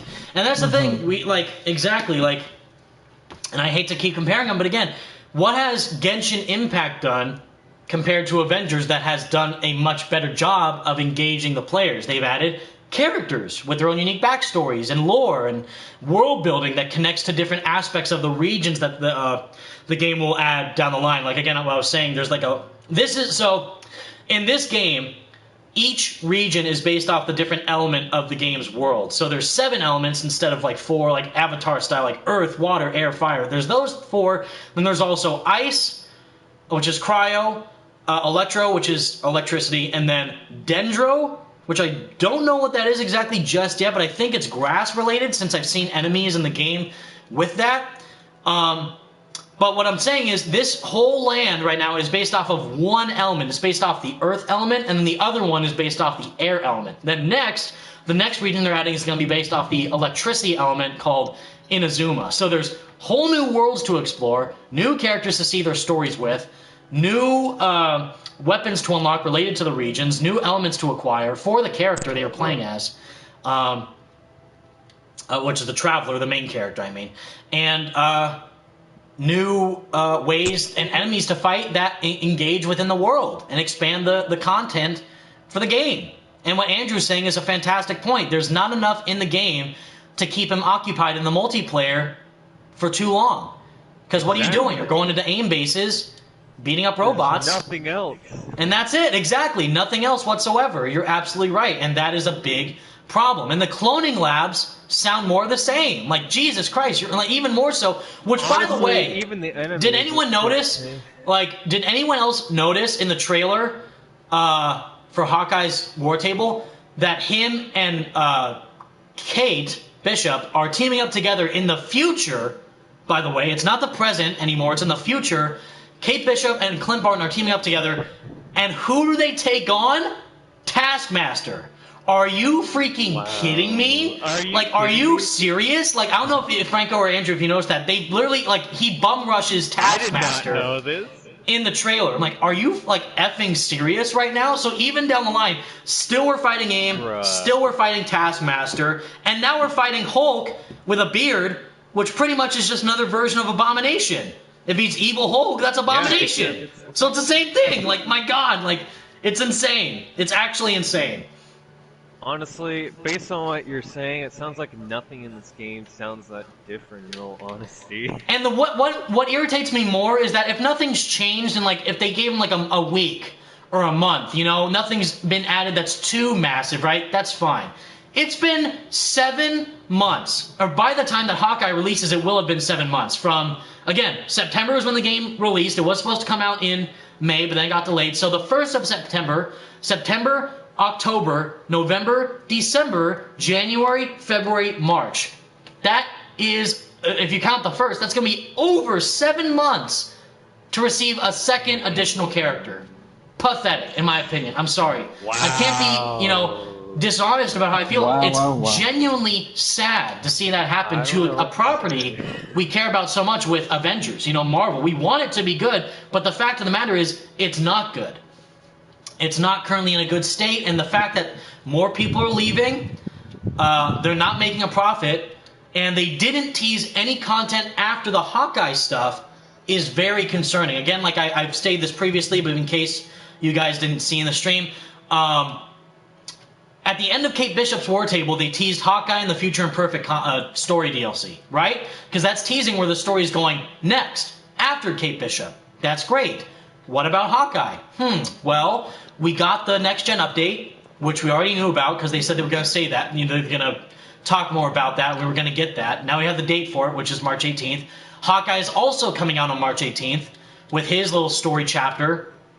And sure, of course, they're going to, you know, tease at the end of Clint Barton's story, like, to be continued, you know, like they did with Kate Bishop's, like, to be continued with whoever. But by that time happens, will they still be incentivized to keep adding content into a game no one is really looking forward to or really caring about that much? We don't know. And they could say, well, they're not showing it right now, Evan, because they're saving it as a surprise. You know, they're not showing Black Panther, who they already confirmed, by the way. They're not showing Spider-Man, who they already confirmed, as the next character, because they're going to keep it as a secret, like Marvel does. They like to tease stuff and keep surprises. They can't do that for this game, because there's so much riding on it and how much the content delivers for its player base. They need to tease what else is coming after this, because that makes me think nothing is coming after this. And that has me worried. And I hate to be that harsh, you know, I'm being direct because I care, but that's genuinely the scenario that we find ourselves in. And it's just kind of, you know, Whereas now, like, again, I just hate to do the tangent, like, what, we got Persona 5 has its remaster edition with Royal, it's got its top tier English dubbed anime, the animation in the anime is terrible, but it's got an anime, he's in Smash, my boy Joker's dominating Mario and Luigi in Smash Bros. He's a Chad. He's getting a sequel in a week with Strikers, which I pre-ordered. I'm down for it. He's freaking canon shipped with Kasumi. It's already factual. I won't have any slander on the TL for Kasumi Joker shipping. If you're someone who ships Makoto as Joker, fine, but come on. You can't deny that. Kasumi all day, baby. So, meanwhile, Persona's thriving. We already know Insomniac's doing fine with Ratchet & Clank Rift Apart, and then after that, we're obviously going to get the sequel for Spider-Man, of course. Yuri Lowenthal pretty much confirmed it to himself, which I did a video on, in case you guys missed it. You know, he gave an interview saying that he hasn't been confirmed, or he hasn't been, what he says, he hasn't been called back to record audio or do mocap for the sequel. I half believe him. I believe that he hasn't been able to do mocap because of COVID, which makes a lot of sense, but I do believe he at least knows about where the story is going next for the sequel, and he at least has been sent some form of a rough draft of the script for the game. Now, there has been some leaks, which I don't believe at all, by the way, which is why I haven't done a video about it, in case you guys are wondering, like, oh, Evan, they leaked that Wraith is playable in the game, that yeah, that's what Miles and Peter will have their own missions individually, like, if any, like, and you mean to tell me that they leak Wraith as a playable character before they leak the concepts of the symbiote for Spider-Man? Sus. Among Us. Vote him out. Sus. No. Emergency alert. Hit that. Boom. No. So I don't believe it. I don't believe those recent leaks. Do I believe the sequel's being made? Absolutely. But I don't believe those particular rumored leaks that have been posted recently. But of course, like, that's the thing. At least us as fans are excited for even the possibility of the sequel coming out. We know it's coming. It hasn't been confirmed yet, but we all know it's going to happen. So, and that's a game we haven't even seen a trailer for yet. Meanwhile, we have a 10-minute long showcase for the War Table of Hawkeye, and the main reaction from the general public, like I told you earlier, from the like-dislike ratio on the Mixed. PlayStation trailer YouTube post is mixed. It's or I'll wait and see, or Some people didn't I even don't know it came know. out Not today, like, like, oh my god, Hawkeye's coming. That's hype. Let's freaking go. None of that. I haven't seen that from a single person today, being hyped. Like, you could be interested and excited, and I'll believe you. But if you say this out of everything else that's coming out in 2021, right now this is the most currently hyped thing I'm looking forward to, I would not believe you. I'm sorry. But if you are hyped for it, I'm happy for you. But I don't think it's on the same level of, like, what would you rather see? A trailer for Spider-Man 2 the game, or Spider-Man and Marvel's Avengers? Everyone would say Spider-Man 2. That's a fact. Spider-Man 2. Yeah. And it's not just because of, oh, the game itself is better laid out. No, it's because we know what to expect with the game because of the content is good quality. Insomniac is 2 for 2 right now, or I guess you could say 3 for 3 since the remaster, with Spider-Man PS4, Spider-Man Remastered, and Miles Morales. So, very cool. See, even right now, there's an event going on where I just help these people do some stuff in the world. I haven't even been paying attention to the story element yet. I should be, but they're inviting me to dinner, and they gave me money for having dinner. Freaking baller. And by the way, this company, miHoYo, I don't know how to pronounce it. Unlike Avengers, where you had to wait until the game was glitching like crazy for them to incentivize you with free stuff, each and every day, this company gives you free content. The game itself is free, first off, but they give you what's in the game called Adventurer Stories, which counts as like XP cards that you can use to level up your characters, and wishes, internalized wishes, which is like microtransactions to try and roll or pay for a character for free of no charge. So they give that to you daily, and they either give you currency with money to spend on food or weapons or new character stuff, or stat increases to level up your characters more, ascension materials, which is used to level up your group and your squad, new stuff in the open world so you can get new rewards and things like that. I totally didn't read any of that, by the way, for this for the dinner. But my point is, there's so much variety here for the game. It's insane. And the fact that the company pays you pretty much to keep playing their game when it's already free at launch is insane.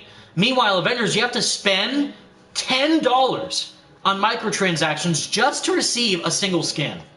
Pathetic. Stupid nonsense. Hate it. And I'm already a guy, like you guys know me, I don't like getting alternate skins. Like, I wear the advanced suit 24/7 in Spider-Man PS4. I wear the default costumes in Avengers because it's like, well, I'm not really gonna pay for the other suits because I don't want to waste money, but it's also like there's not really anything else that really speaks to me. But it's like, for those people who do like the suits, who do like, customizing how your character looks and all that, that's a big factor.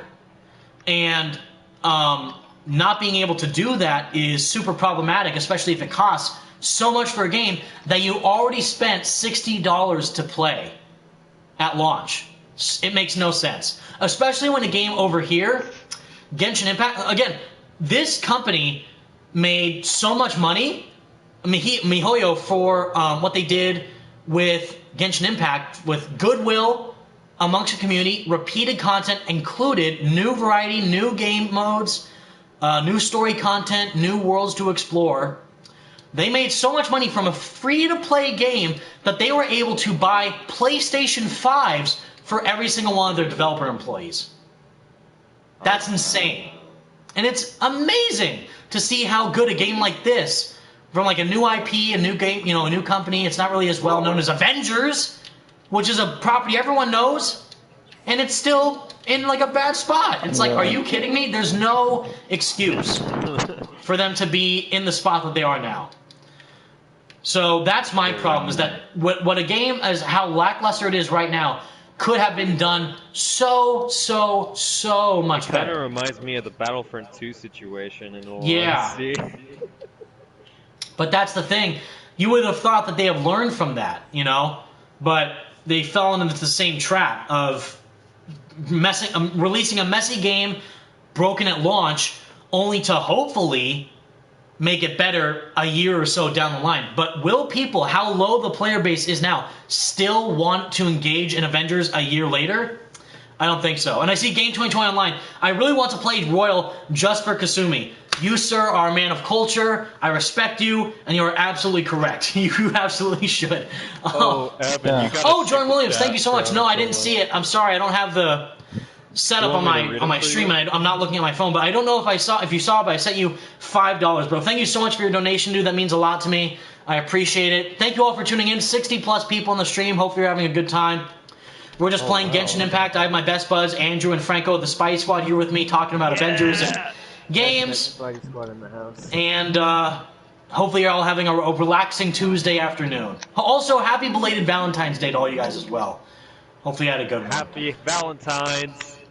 Happy Valentine's. What's the one meme from SpongeBob where Patrick's like, Heartman, die, or something like crushed like that, like he's alone? Because no one spends time with him on Valentine's Day, like poor guy. I have no idea. Oh man. I have no clue. I feel sad. That was me on the 14th. Like, Heartman, get crushed, like by Patrick. Like, oh my god, poor guy. Drum Williams, they're lucky. I wish I could be a part of the Spice Squad. You're a part of our community, bro. Everyone, we all love you guys for just sticking tuned with us. That's what matters the most to us. So thank you for all your support, because we wouldn't exist, the group, without your continuous engagement. So thank you guys so much. And also, this year is a very special year because on September 28th of this year will mark the 5-year anniversary of the Spidey Squad. Big old 5. I'm so excited for that. On number 5. Half of a The big decade. five. Like 6 months. I'm Bam. so excited, guys. You don't even We're know all how much excited.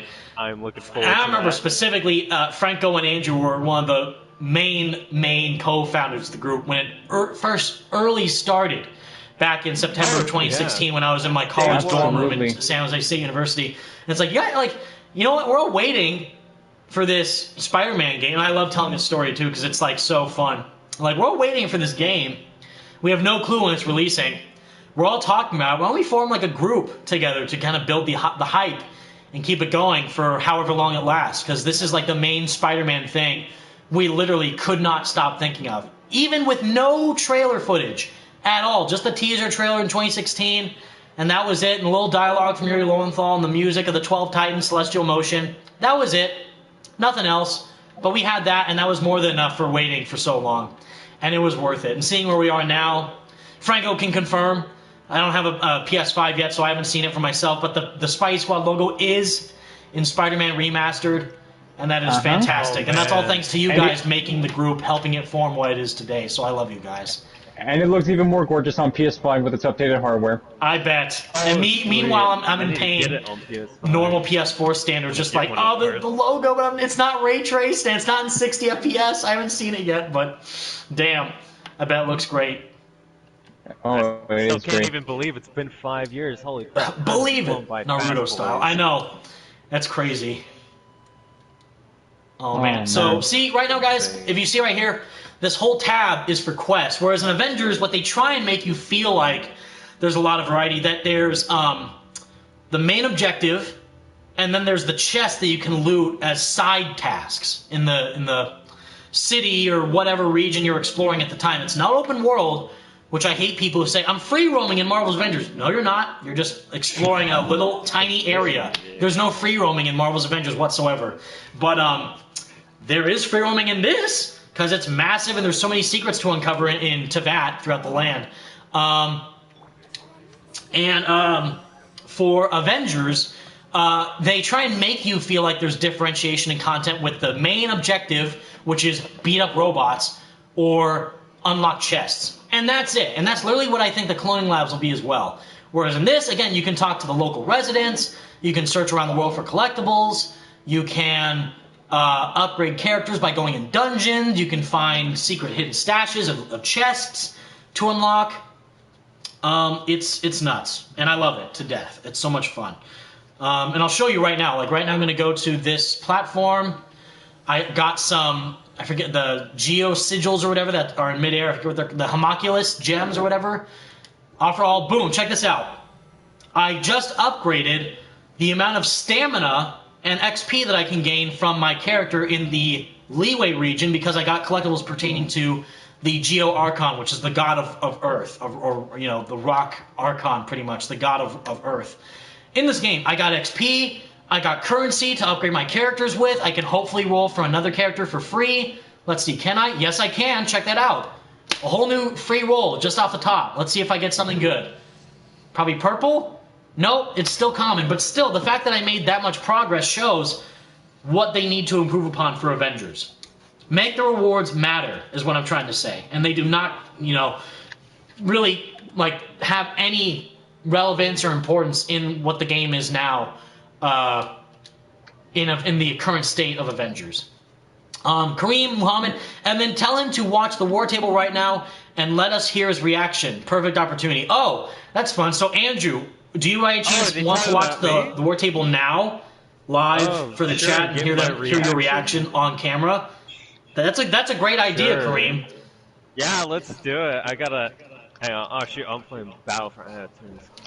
Alright. Can someone send me a link? And by the way, if anyone's wondering, no, I did not record my reaction live because I didn't react at all. Like, I saw it, but I was just like, yeah, it's literally what I expected because they told us what we were going to see. Like, oh, was there... Like, people thought... I don't know why people thought this. People thought the content was going to shadow drop the day of the War Table, and if you guys don't know what that means, shadow drop means they release the thing the same day they reveal something. So people thought, oh, the War Table is going to be shown today, and Hawkeye is going to be released the same exact day. Haha, you wish. I found it. No. I found it. In a dream world, maybe. Maybe in a dream world, but no. Right. I'm watching. Okay, Andrew's going to watch it. Alright. But yeah, no, there's no way in hell that this was going to be shadow dropped. Yeah. Gotta love those things. I actually don't. But yeah. there's two right now, I'll do a for boss Evans. to show you guys what the bosses in this game look like compared to Avengers, which is so bad. Oh, someone's phone is ringing. Evan. That's mine. Sorry, Andrew. Yeah, my home phone landline is ringing currently. What the heck? Yeah, I got a question for you, Evan. Shield carrier? You can mute me if you want. Yeah. Let's see. Evan. Yes, sir. So I have a question for you. Go for it. Who would you say is your biggest arch nemesis? Your phone or airplanes? Oof, that's a good one. The answer is Super Rebel. No, I'm kidding. Oof, oof, oof, oof. Shots fired. Shots fired. No, I'm kidding. Sorry, not sorry. No. In all honesty, probably my phone. I hate it when my phone rings. Even my cell phone, when I'm recording videos, it sometimes rings in the background. I'm like, son of a bitch. So it's like, at least when the airplanes, they haven't been flying as much overboard because of COVID, so no one's really traveling anywhere. But my phone, even when I turn it off, it's like it still rings, like, or it vibrates, you know, from time to time. Like, if I don't fully silence it completely, I still see it in the corner, like, making a mess. It's like, goddamn. So, right now, for example, guys, this is what the bosses in this game look like, Genshin Impact. So, right now, with frickin' Avengers, you just go in and bum rush the character and just spam square and triangle, and that's it, and you're done. Here, you have food, which energizes your characters to enhance their strength, their defense, and their shield capabilities. So right now I'm going to use this Lantern Rite Special Jewelry Soup, which increases my party's defense by 126 for 300 seconds. And then I'm going to increase my damage for attack damage, which should be right here. Increases all party member damage by 95. Delicious almond tofu. Got that, and then all my characters are at full health, so that's good. And what's this? Increases all party member. Yes. So right here, frosting essential oil. I only have one left, so why not? I'll use it now. This is going to increase the ice damage from Ganyu when she's fighting this electric cube. Now, of course, they don't look like the best designs, but look how much thought I just put into making my party formation and seeing how that can affect the damage I can take out for this enemy. And seeing how that can pertain to the full, power of my party when taking on a foe. I'm sorry if I was talking over Andrew. I apologize. Watching the stream or the war table. Oh, wow, I'm like 3 minutes in and I'm just not. I love it. Wow, just so disappointed. Just befuddled us. Oh boy, that's All I hilarious. see is like a post-apocalyptic world from what I'm watching so far. And Right. Hawkeye waking up. Oh.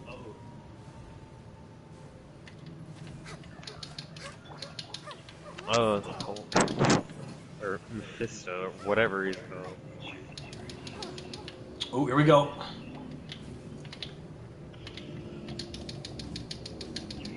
Eesh. Oh. Is that Future Hunter? What the? Ganyu's dead? How? Oh boy. What But the yeah, heck there's, is what Andrew's watching now is if you guys missed it, he's watching live Hawkeye's war table for Marvel's Avengers. Are those Sentinels? What is that? Oh, those are Kree sentries, but it's like, which kind of pisses me off too. It's like, yes, because why wouldn't we want to see the X-Men appear in this game? Not like that would be cool or anything. Devon Crawford, this is a game called Genshin Impact. It's a free-to-play gacha game, and it's badass and amazing. I've been playing it for a while. I've said this on previous streams and Twitter posts a while. I've been playing Genshin Impact for quite some time now, for a few months. I've made a lot of progress with my characters, but it's a much better game than what Avengers is my point. And we talked about that in the stream in length. So definitely it's free, so there's no reason why you shouldn't download it, because it's really fun. And right now I'm using these characters to defeat this boss, which is of electro variety, which electricity. And therefore I do not have an electric character in my party, but I do have my current party, which should deal more damage. Unlike Avengers, where you just go in bum rushing, no, you actually have to think about how you take out the bosses in this game. Giant Electro Fist, not my favorite. There you go. That's exciting. Oh, he dodged it. Of course he did. Oof. Oh, wow. Conduct. Build it up. Oof. You know that damage? Oh, he's gonna get away. Okay. Let's see. Oh, here we go. Benny's adventure team has assembled, unlike the Avengers, where we're still waiting for more characters to be put in the game. But yes. Check this out. Wait, Ganyu, come on, go for it. Ooh, boy.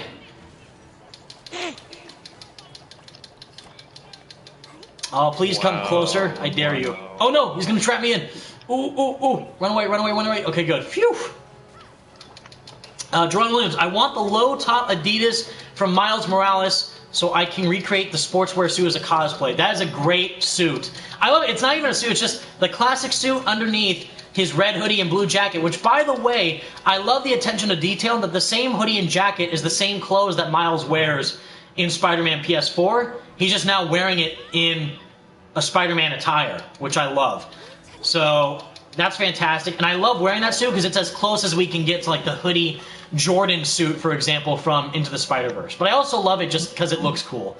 And yeah, those shoes are fire. I wasn't able to acquire a pair, but I'm also not a big shoes guy, so I don't mind not having them. I will say though, I am amazed. Like they made shoes, based off the actual Adidas shoes that Miles wears that was made specifically for the game. I am actually shocked that somehow there's no advanced suit shoes. I don't understand how. That wouldn't really make sense to me. Easy money maker, right, Franco? See, Franco understands. Well, I mean, no, I said, like, I don't even know how you would... I don't think that you can really make those. Not like, of course, like one-to-one, but just like the style, like the blue and the red and the white on the bottom, like somehow make a partnership with like Nike or something and do that. Okay. Like that'd be cool. I don't know. Okay, like kind of like an own like original like idea, but kind of like in a similar design of the advanced suit. Oh, okay. Yeah. Like anything like that, just more of like, I just want more advanced suit merch is all I'm saying. Like physical statues, which I did an unboxing on my channel. If you guys missed it, I did an unboxing of a recent statue I got, which was not as massive as the one Vigilante Spider got, but for me as a collector, I do prefer statues over figurines or like action figures, you know, like the ones like the Marvel Legends. I never really buy those unless it's something I really want, like the advanced suit. Although I do have one based off the Avengers suit, Captain America, and the Velocity suit because those are just cool collector's items, and I may give them away eventually. But for now, they're like cool little memorabilia things to keep them in the case. Oh, wow. But besides that, I like statues over toys, like Funko Pops. I like Funko Pops more than a Marvel Legends figure, pretty much. Which, Ooh, speaking of that, like apparently, some of the pups are already out and already. Yeah, I shipped. saw that. The Spidey Mom and Spidey Kid on Twitter, who are super kind, they're part of the Spidey Squad community, are awesome. And she got the 2020 suit and the Bodega Cat suit as Funko Pops like a couple days ago. It's like, aren't they coming out in March? But she got them early somehow. So that's crazy, but awesome at the same time. Let's see, I'll do the wind one next. I'm definitely going to buy Okay, them guys, all. so we've been almost streaming for 2 hours. I'm going to try and do this boss, and then we might stop. I recently got the Funko Pop PS4 Spider-Man Unmasked one with John Bubniak, Jaron Williams. Rip to the boy. He's at least immortalized in Funko Pop form, so Yeah. that's the best. But hey, I don't know if you saw, but did you see that one post Jordan posted with Miles Morales, where before you install the day one patch of PS4, Peter's hair is more like John's hair instead of. I was Jordan's cringing hair? so bad, bro. I saw that. So if you guys don't know what Franco's talking about, Vigilante Spider put up a tweet, which was, you could see it if you didn't patch the game, but Vigilante put up there in case you guys didn't see it. Before Miles was patched, Peter's character model in the flashback sequence in the Oscorp Science Center had Ben's face, but John Bubniak's hair. And I was like, sick to my stomach. I'm like, so that tells me one of two things. One, they still wanted to keep John in the game.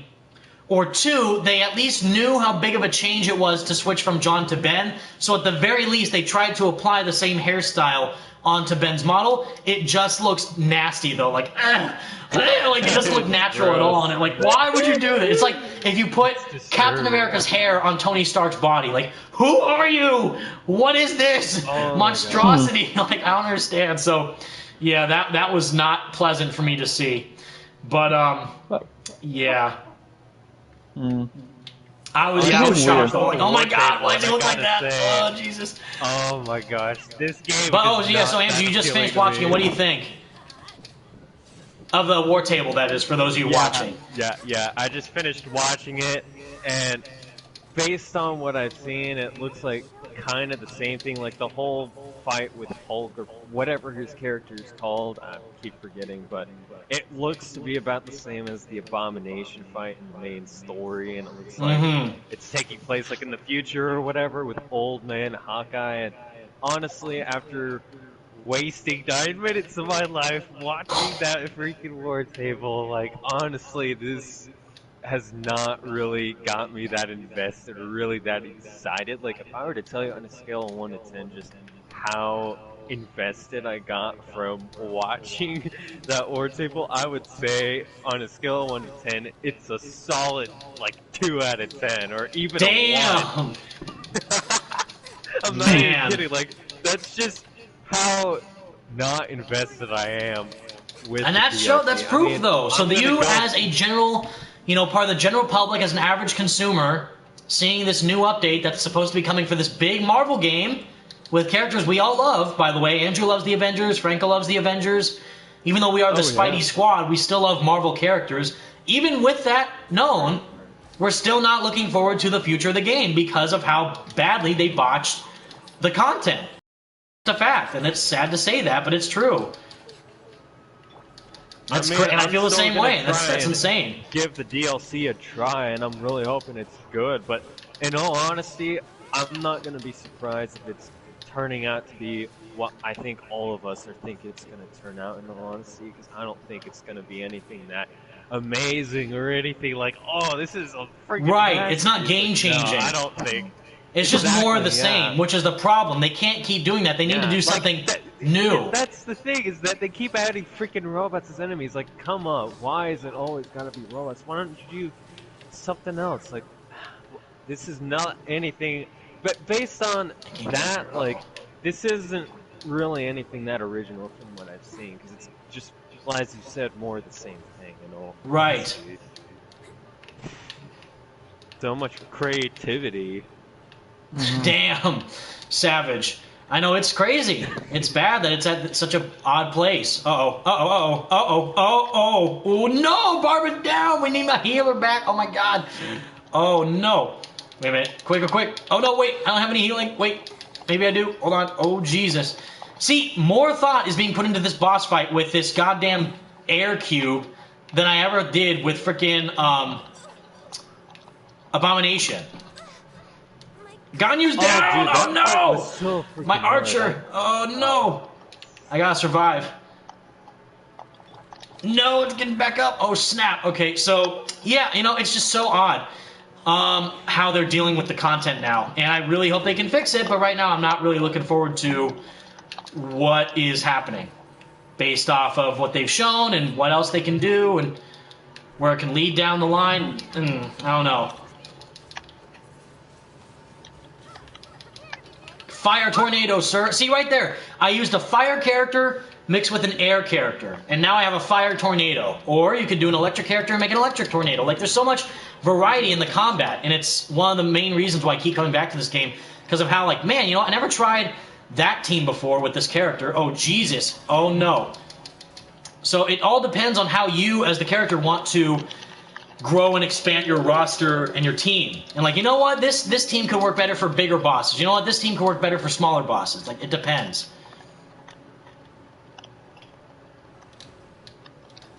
I'm trying to get up there. Get the little ball in the air. No, no, no, no, no. Oh, I missed it. Oh, God. Okay. Well, at least Barbara's still alive. I got my healer. I need her for sure. Ouch. No, okay. Spoke too soon. Oh boy, that's not good. Oh god, so I'm probably gonna lose this fight. Oh jeez, but that shows. And again, I'm level 52-ish with my characters, and this thing is level 72. So there's a big level gap in our strength, but it's pretty important. Barbara's dead. Yes. Oh god, I need her back now. Then. Wait, where's the tornadoes? Quick, or the little wind currents, I should say. Oof. No, wait. Why am I getting knocked out of the air again? Oh, go back. Ooh. Just don't kill me, please. Oh, see, he's trying to shoot me out of the air. Nope, I don't think so. Yeah, alright. But yeah, like, that was pretty much, we covered all bases, I think, right? Franco and Andrew, any other thoughts you guys may have about Avengers? I think we got everything for the most part. Like, we had everything. Pretty much, yeah. I would have to say the same thing. Yeah, like it's so bad where it is right now. It's just, you know, disappointing to say the least. I'm honestly just shocked at how bad it is. So what, I guess in the positive, was there anything from either of us, or any of us, that actually got you excited about the content?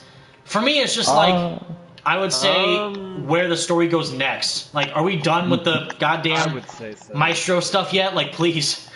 What else is after that? That's pretty much, like, it's kind of sad. I'm looking forward of this to whatever is after this. Like, that's kind of sad to say, but it's true.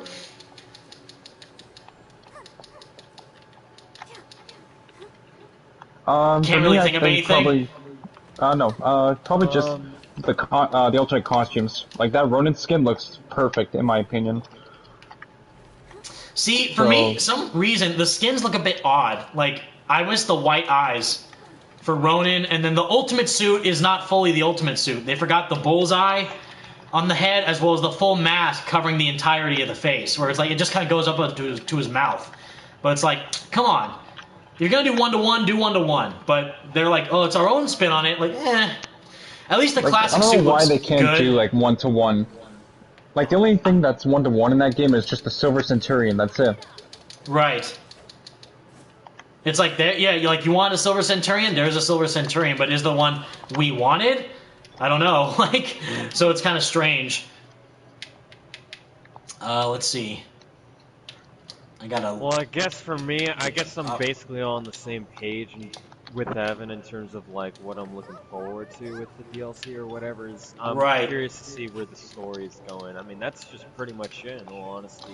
Yeah, like I don't care about the abilities of Hawkeye or the gear or any of the nonsense. Just hey, if the story is good for the Avengers, for characters who are literally based off of the sole purpose of being great storytelling individuals, yeah, I would like to see them tell a good narrative that makes sense and at least has some emotion to it or something worthwhile. Let's see, I'll increase my defense too. And attack. Okay. I am doing okay right now. Considering my low-level characters, like look at Bennett is level 52. This boss is 20 levels higher than me. So again, same thing with Avengers. Like each characters have a level gate to them, but the difference is you're not like you can take on a level 100 character as a level 5 character if you want. They don't lock you off as long as you approach it in a way that you feel like you can tackle it. That they'll give you as much free range as they, want to, which I love about that because it's like you, the player, can make the choices about how you want to approach the game. And not just be told what you have to do from the level gating that Avengers does do.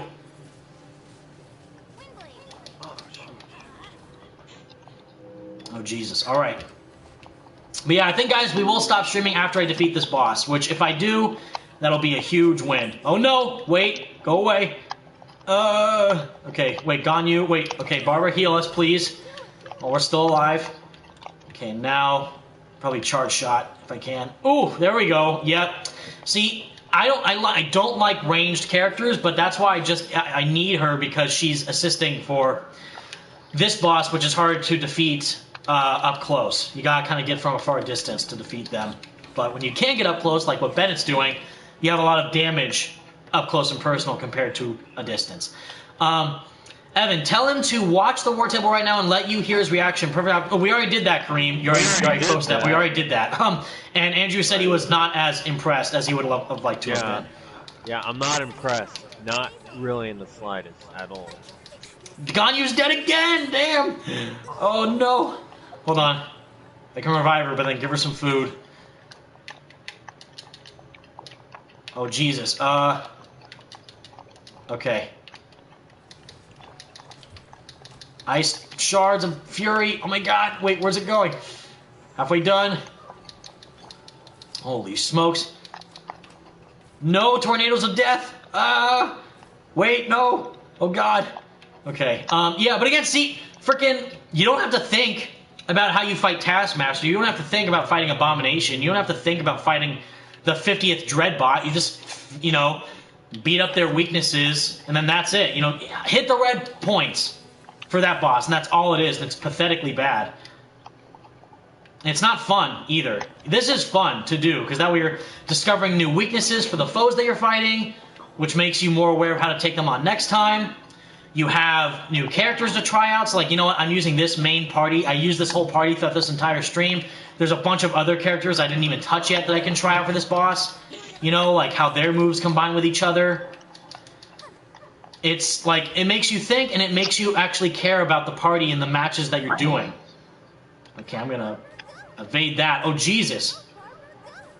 No, wait, if I can use Ganyu here. The ice. Boom! Get some damage on.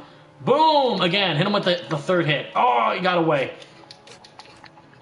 But see, Ganyu has a lot of power ranged, and then having that backup with Bennett also is like a good 1-2 tag team. But then he flew away, so I couldn't attack him quick enough. There's a water thing there for some reason. Oh, Jesus! Ouch. Oof. Pain. Here. In your face. Take this. Let's see. Fire tornado. Make it happen. Oh, he got away. Too quick. Snap. Yeah. Ultimate Alliance move. Yes, Queasquism. Yes, that's exactly right. That's hilarious. Kareem, Mohammed, I hope they improve how Lucky looks come DLC launching. Yeah, he looked really bad, if you guys noticed, Franco and Andrew. The textures on the dog, holy smokes. Oh, yikes. Yeah, I Not noticed good. that. I didn't even know Hawkeye That's had to a say the dog least. to begin But with. yeah, I agree. And that was on PS5, by the way, which they said, all footage here is PS5 footage. Like, is that so? Alright then. Oh, wait. Ice Tornado of Fury. Ethan, what sucks is that I think there was a lot of heart behind Avengers, but the devs simply didn't give it the time it needed, nor did they listen. Exactly, Ethan. And that's what we were saying too. Like, we know how much Crystal Dynamics cares. I've interviewed them in person with Andy Wong and Noah Hughes, who's one of the creative directors of the game. Sean Eskai is the main creative director. The other creative director is Noah Hughes, who's not really on social media as much. But we know how much, and you, like Ethan knows too, and the community knows that they care about the characters they're working on. It's just that what we were saying earlier, you wouldn't make Insomniac develop a driving game. You wouldn't make Naughty Dog make a fighting game. You know, that's not what the developers are known for. What Square Enix did, since they're the publisher, they own Crystal Dynamics, they use them and the partnership that they formed with Marvel Games, saying, what type of game can we make our studios craft that will make us, the company, the most money? And they thought live service, grinding for gear, opening chests with the Avengers would somehow be the best option to take.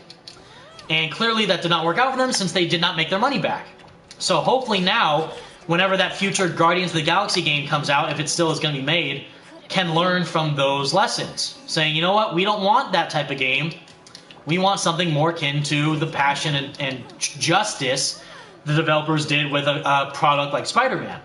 Or, you know, Iron Man VR even. Even though that was a VR game, it still did a great job with telling a great cohesive story about Iron Man and his struggles and what he has to go through as that character, and it was great. Barbara's also down. That's scary. Please don't die. Yeah, you know, and it's just kind of sad to see it in the state that it's in now. But again, hopefully down the line, whenever they include new content besides Hawkeye and Kate Bishop, that they actually make it worth our while. And I don't know if they will, but I'm crossing my fingers. I just want new stuff in all honesty instead of just... Andrew's, yeah, short and simple for Andrew. Give me stuff. I want stuff, please. Give me stuff. We agree. Give it! Give me that stuff. Are we not? Is he not dead No, yet? Oh, crystal Jesus. time, I thought I man. got the crystals. Hold on. Barbara. Oh, no. Okay. Am I dead? No. Hold on. I got some health left, but please don't die, Ganyu. Wait, use the Traveler instead, because I need Ganyu for ice attacks. Okay. Oh, no.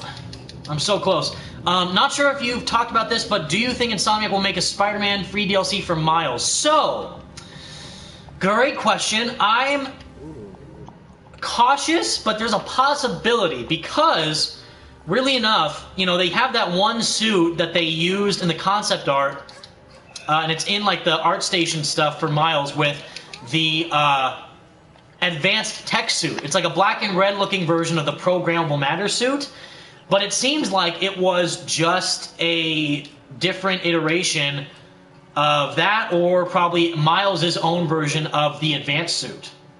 And for some reason, it's getting a Funko Pop, even though it's not a suit in the game. So I'm wondering if maybe as a free update, Insomniac could possibly include that suit as a DLC costume. And I know a lot of people are like, well, Evan, could they do the Into the Spider-Verse suit? I'm like, nope, because of... First off, they already did it, but what I mean is the Into the Spider-Verse suit with the hoodie and the shorts and the Jordans. And I say no for three reasons. One, we already have the sportswear suit. Two, we already have the default Into the Spider-Verse suit with no hoodie and shorts, so I know people want the one with the hoodie and shorts, but if we already have the one that's just the normal version, I don't think they would put two versions of it in the game. And third, Marvel already put forth their partnership with Adidas to make the red, you know, superstar, whatever it's called, shoes that Miles wears in the game for that specific purpose, to kind of do that similar type of thing that Spider-Verse did already. So if they had a suit that had Jordans on it, that would defeat the purpose of the partnership that Marvel did with Adidas. So even though I would love to see the suit, I don't think that that hooded Jordan suit, which I know a lot of people love, including myself, I don't think that costume is on the list. I'd love to see it. Who knows? But right now, I say probably not. If anything, though, I would hope that maybe they could include the advanced tech suit in the game as a possible... Thanks for all your support on Miles Morales. Here's a brand new suit that you don't have to pay microtransactions for to play with. And then boom, that would get more people invested in Miles Morales. More people would wait more excitingly for the sequel, obviously, and also Ratchet & Clank PS5. And it's just more reasons to get excited for the future of the Spider-Man franchise, which is obviously happening. And it's fantastic.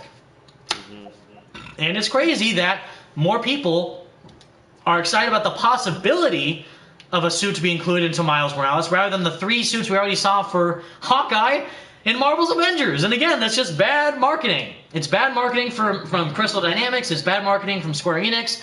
It's not a good way to promote your game with just the one thing that you can look forward to is skins. Who cares? Like, I want the game to be good. I don't care about how the character looks. Yeah, Queez Prism. The good thing about Insomniac is that you get suits for free. Look at it like this. Bombastic Bagman. Future Foundation. The infamous suit. Both Far From Home suits, with the upgrade suit and the stealth suit. And, Amazing Spider-Man. Amazing Spider-Man. Rider. And the new ones. That's right. The remaster suit, you can call them. The Amazing Spider-Man 1 suit and the Armored Advanced suit and the Common Rider suit. The Arachnid Rider. All free! All free. For a single-player game. I still want the TASM 2 suit. Insane. Yeah, I know, Andrew. Yeah, me, I wouldn't mind it. I'm not a big fan of that one. Like, of course, it's the ultimate Spider-Man comic suit brought to life in live action. Yeah. It looks great. But me, I'm already good.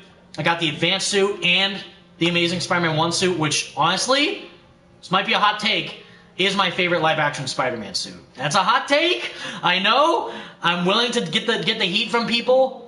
Just like Ethan with his Edge of Time claim, but that's a big bold statement.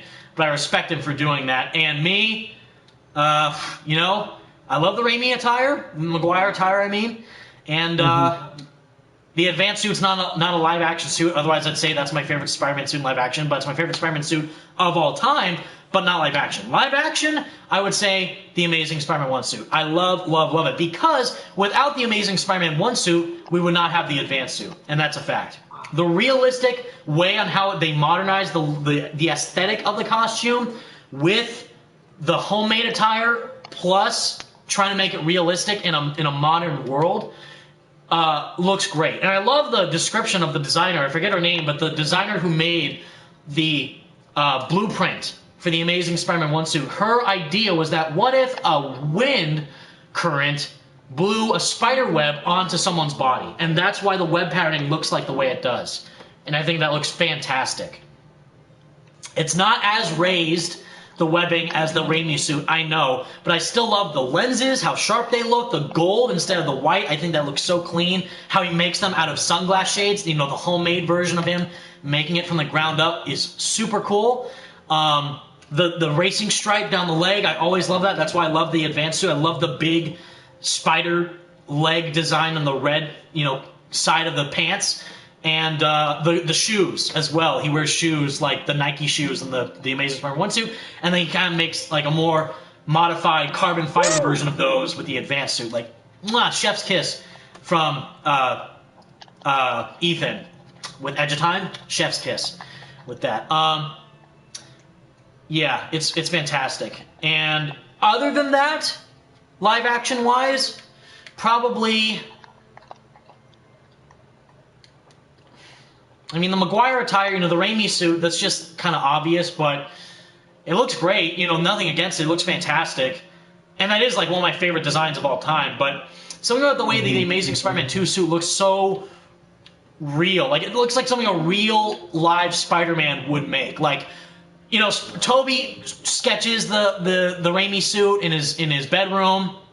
He makes the human spider suit, obviously, which looks fantastic. I love that one, too, the wrestling suit. But then all of a sudden, oh yes, this, you know, 18-year-old teenager can make like a Hollywood-level suit. Like, I don't know about that. Like, it looks fantastic. I love how it looks in the first movie and the second movie, but it's believable in the first movie. And then all of a sudden they got rid of it in The Amazing Spider-Man 2. So I'm a little salty towards that costume, The Amazing Spider-Man 2 suit, because yes, it is the Amazing Spider. It is the Ultimate Comics Spider-Man suit brought to life in live action. I get it. It looks great. Fantastic. The big-ass eyes, lenses are fantastic, but it got rid of the originality that was the Amazing Spider-Man 1 suit. So that's why I prefer it more. Let's see. We can't end the stream as well without doing this. Wait, okay, the pigeons are still there. I don't want to get too close. Little Timmy's there. Windblade Tornado, and they're dead? You bet their butt they're dead. Bam! That's a meme in Genshin Impact. Those little pigeons were just there hanging around, and I killed them. And now we got some chicken to use for our character. Delicious foul chicken. Sorry, Timmy. Had to get rid of them for you. But yeah, I love the Amazing Spider-Man 1 suit. I think it's my favorite live-action suit. And the Maguire attire is a close second. Not a fan of any of the MCU suits. Sorry. They're fine. I really liked how it looked in Civil War. But then it got more and more CG heavy. Like it was more apparent with that in Homecoming and Far From Home. So, But yeah, okay guys.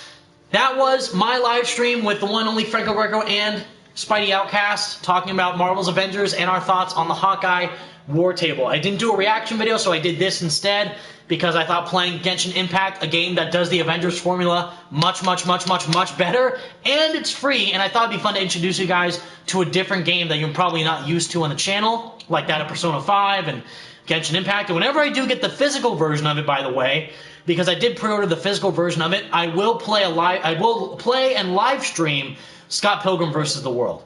That's going to be super fun. Persona 5 Strikers as well comes out next week. Maybe I'll do a live stream of it. Not a lot of people came to the Persona 5 Royal live stream I did previously, so I doubt anyone will come to that one. But if you guys are inclined to stop by, I'd be more than happy to do so. I had fun. Over 2 hours talking about Avengers and Spider-Man and Genshin Impact and you guys being the best audience one could ask for. We had over 70 people in the stream at one point, so thank you all for tuning in. Leave a like if you enjoyed. I had fun just talking about this game with you guys and sharing my experience with Avengers and how I feel about it now with all you. And Franco gave his thoughts, Andrew gave his thoughts, I gave my thoughts. So we're just hoping for the best. We have a lot of issues with what's going on right now, but hopefully, somehow, by the time next month arrives, they can include the Hawkeye stuff and the story stuff that actually is fun to engage with. Bye, Ethan. Bye, Haran Williams. Ethan, everyone go follow Ethan and support him as much as you can on Twitter. He's the best at his art. Blasty, follow him too, my main man. Bye, Blasty. Thank you for staying tuned this whole time. Queez Grism, play Shattered Dimensions. I did a radioactive replay of it, but if you mean live on the channel, I don't know, because I already kind of played the whole game already. But that'd be interesting. Thank you, Ethan. Go follow me. Too kind. Yeah, any last thoughts from Franco or Andrew about Spider-Man stuff or Avengers or even Spider-Man 3? No, we really didn't talk about that, but that's still happening, of course. No, Edge of Time Forever. anything. Oh my God, Ethan. With a baller last comment. Holy smokes. Thank you, Cody, for staying tuned. Thank you so much. Take care. Evan, you too, dude. Arachnid Man, Haran Williams. Again, I apologize if I wasn't able to get to everyone's chats in the stream. I got to get better at doing that, but I will in the future, I promise. But yeah, any final thoughts from Franco or Andrew on what we were talking about today? No. Not that I can really think of. I think we pretty much said everything that we needed to say in the stream. I mean, I'm not looking forward to Avengers with the extra content, because as you may have saw from my reaction to that war table earlier, I was not even impressed, not even in the slightest, because like my expectations for it are very low, and it's not. I mean, I'll probably still like play it or whatever and give it a chance, but I'm not expecting it, as I've said earlier, to be like anything that outstanding really. But you know, I hope that the game can be better. I don't know if it ever will be, but if it can somehow pull off the Battlefront 2, because with Battlefront 2 it didn't do very well when it first launched, but then years later with all the updates, it's now a better game and considered one of the best Star Wars games. I hope something like that can happen with Avengers. I mean, if it did, that would be some type of miracle, but I don't know if that will happen. I guess we'll just have to wait and see, and I think that's all I have to say about Avengers, or just anything really. Thank you all. Nice. For Well, watching, very positive outlook from Andrew, more so than from Franco and I, for sure. Yeah. But we still hope, fingers crossed, that Avengers can redeem itself. Wait, question. After Hawkeye, maybe during Hawkeye itself. Blasty Games, Spider-Man Web Shadows, reigns supreme. Yes, sir. Yes, sir. These are facts. Can I ask you something, Undisputed Evan? facts. Again, Web of Shadows remains goated. Everyone knows this. And combat if, in by the that way, game I is think I great. put this on Twitter some sooner or later down the line, maybe I will post it or something. If Marvel's Spider-Man 2 on PS5 with the symbiote just ends up being essentially Web of Shadows 2, I'll be more than happy. Literally game of the year for me if they do that. I'll be fine and dandy. Can What I I mean say by that something? is in terms of combat with the symbiote and just refining the symbiote mechanics for Black Suit Spider-Man. If they do that and make Web of Shadows 2 Marvel Spider-Man 2, or vice versa, make Marvel Spider-Man 2 Web of Shadows 2, we're good. Can I ask you a question? Yes, sir, of course. Do I have the honor to say the outro? Yes, you can. Yes, you can. Of course. All right. Best part. I'll do the So motions anyways, too. Okay. So anyways, guys, thank you all so much for watching, for tuning in to our stream, talking about the Hawkeye War Table, give our thoughts on Marvel's Avengers right now, with what they revealed for Hawkeye, next-gen upgrades, as well as talk a little bit about Spider-Man and a bunch of other stuff. So I hope you guys did enjoy. Anyways, guys, thank you all so much for watching. Stay spectacular, Spidey fans, and stay merry, Marvelites. Feel free to like this stream and subscribe to Evan's channel if you did enjoy, and peace out. Happy Valentine's, Thank you, everyone. Franco. That was fantastic. Thank you all, guys. Truly, I had a lot of fun. Genshin Impact is a great game. Definitely play it. It's free. No, skin off your nose if you don't want to waste money. It's not. You have to just download for free. It's a great time. Way more fun than Avengers. I'm sorry, but I do have to say that. And more videos as well to finalize off of the amazing outro Franco gave me. More videos will happen. It's just that no news has been occurring, sadly, so there hasn't been a lot to talk about. I don't like talking about leaks, which is why I haven't done any news updates about Spider-Man 3 or Marvel Spider-Man 2 the game. Avengers was mid, so we did a stream about it, and we didn't really do a live reaction or anything. And Gotham Knights and Suicide Squad. I'm not hyped for Suicide Squad right now, plus it's 2 years out, or actually comes out next year, I should say, but it's pretty darn far away. And then Gotham Knights is probably going to come out in fall of this year. So we're waiting for those games and Marvel Spider-Man 2. But in the meantime, hopefully you enjoy these live streams that we do with the squad. And also follow every one of these amazing people on Twitter to keep updated to everything related to the group and just what we think about things, whether that be Marvel or Spider-Man or Avengers or what have you. And we'll definitely be sure to do more content and hopefully as well a charity stream in the future. Once the Hawkeye stuff comes out, maybe we'll do a charity stream surrounding about that, getting people invested in the game more, and hopefully donating to a good cause. As well, by the way, we've done causes for Rady Children's Hospital, St. Jude's, Black Lives Matter, and stuff that is great that the community is very invested in. So if there is a charity or something that you guys have in mind that we haven't done yet, that you think deserves to get some highlights or some attention, feel free to let us know, and we'll be more than happy to look at it for you guys. Were you going to say something, Andrew? I'm sorry. No, I wasn't. Okay. All right, then. So now, finally, for sure, after almost 2.5 hours of streaming, I had a lot of fun. Thank you all so much for tuning in. Stay spectacular, Spidey fans, and stay merry, Marvelites. And until next time, peace out. Bye, guys.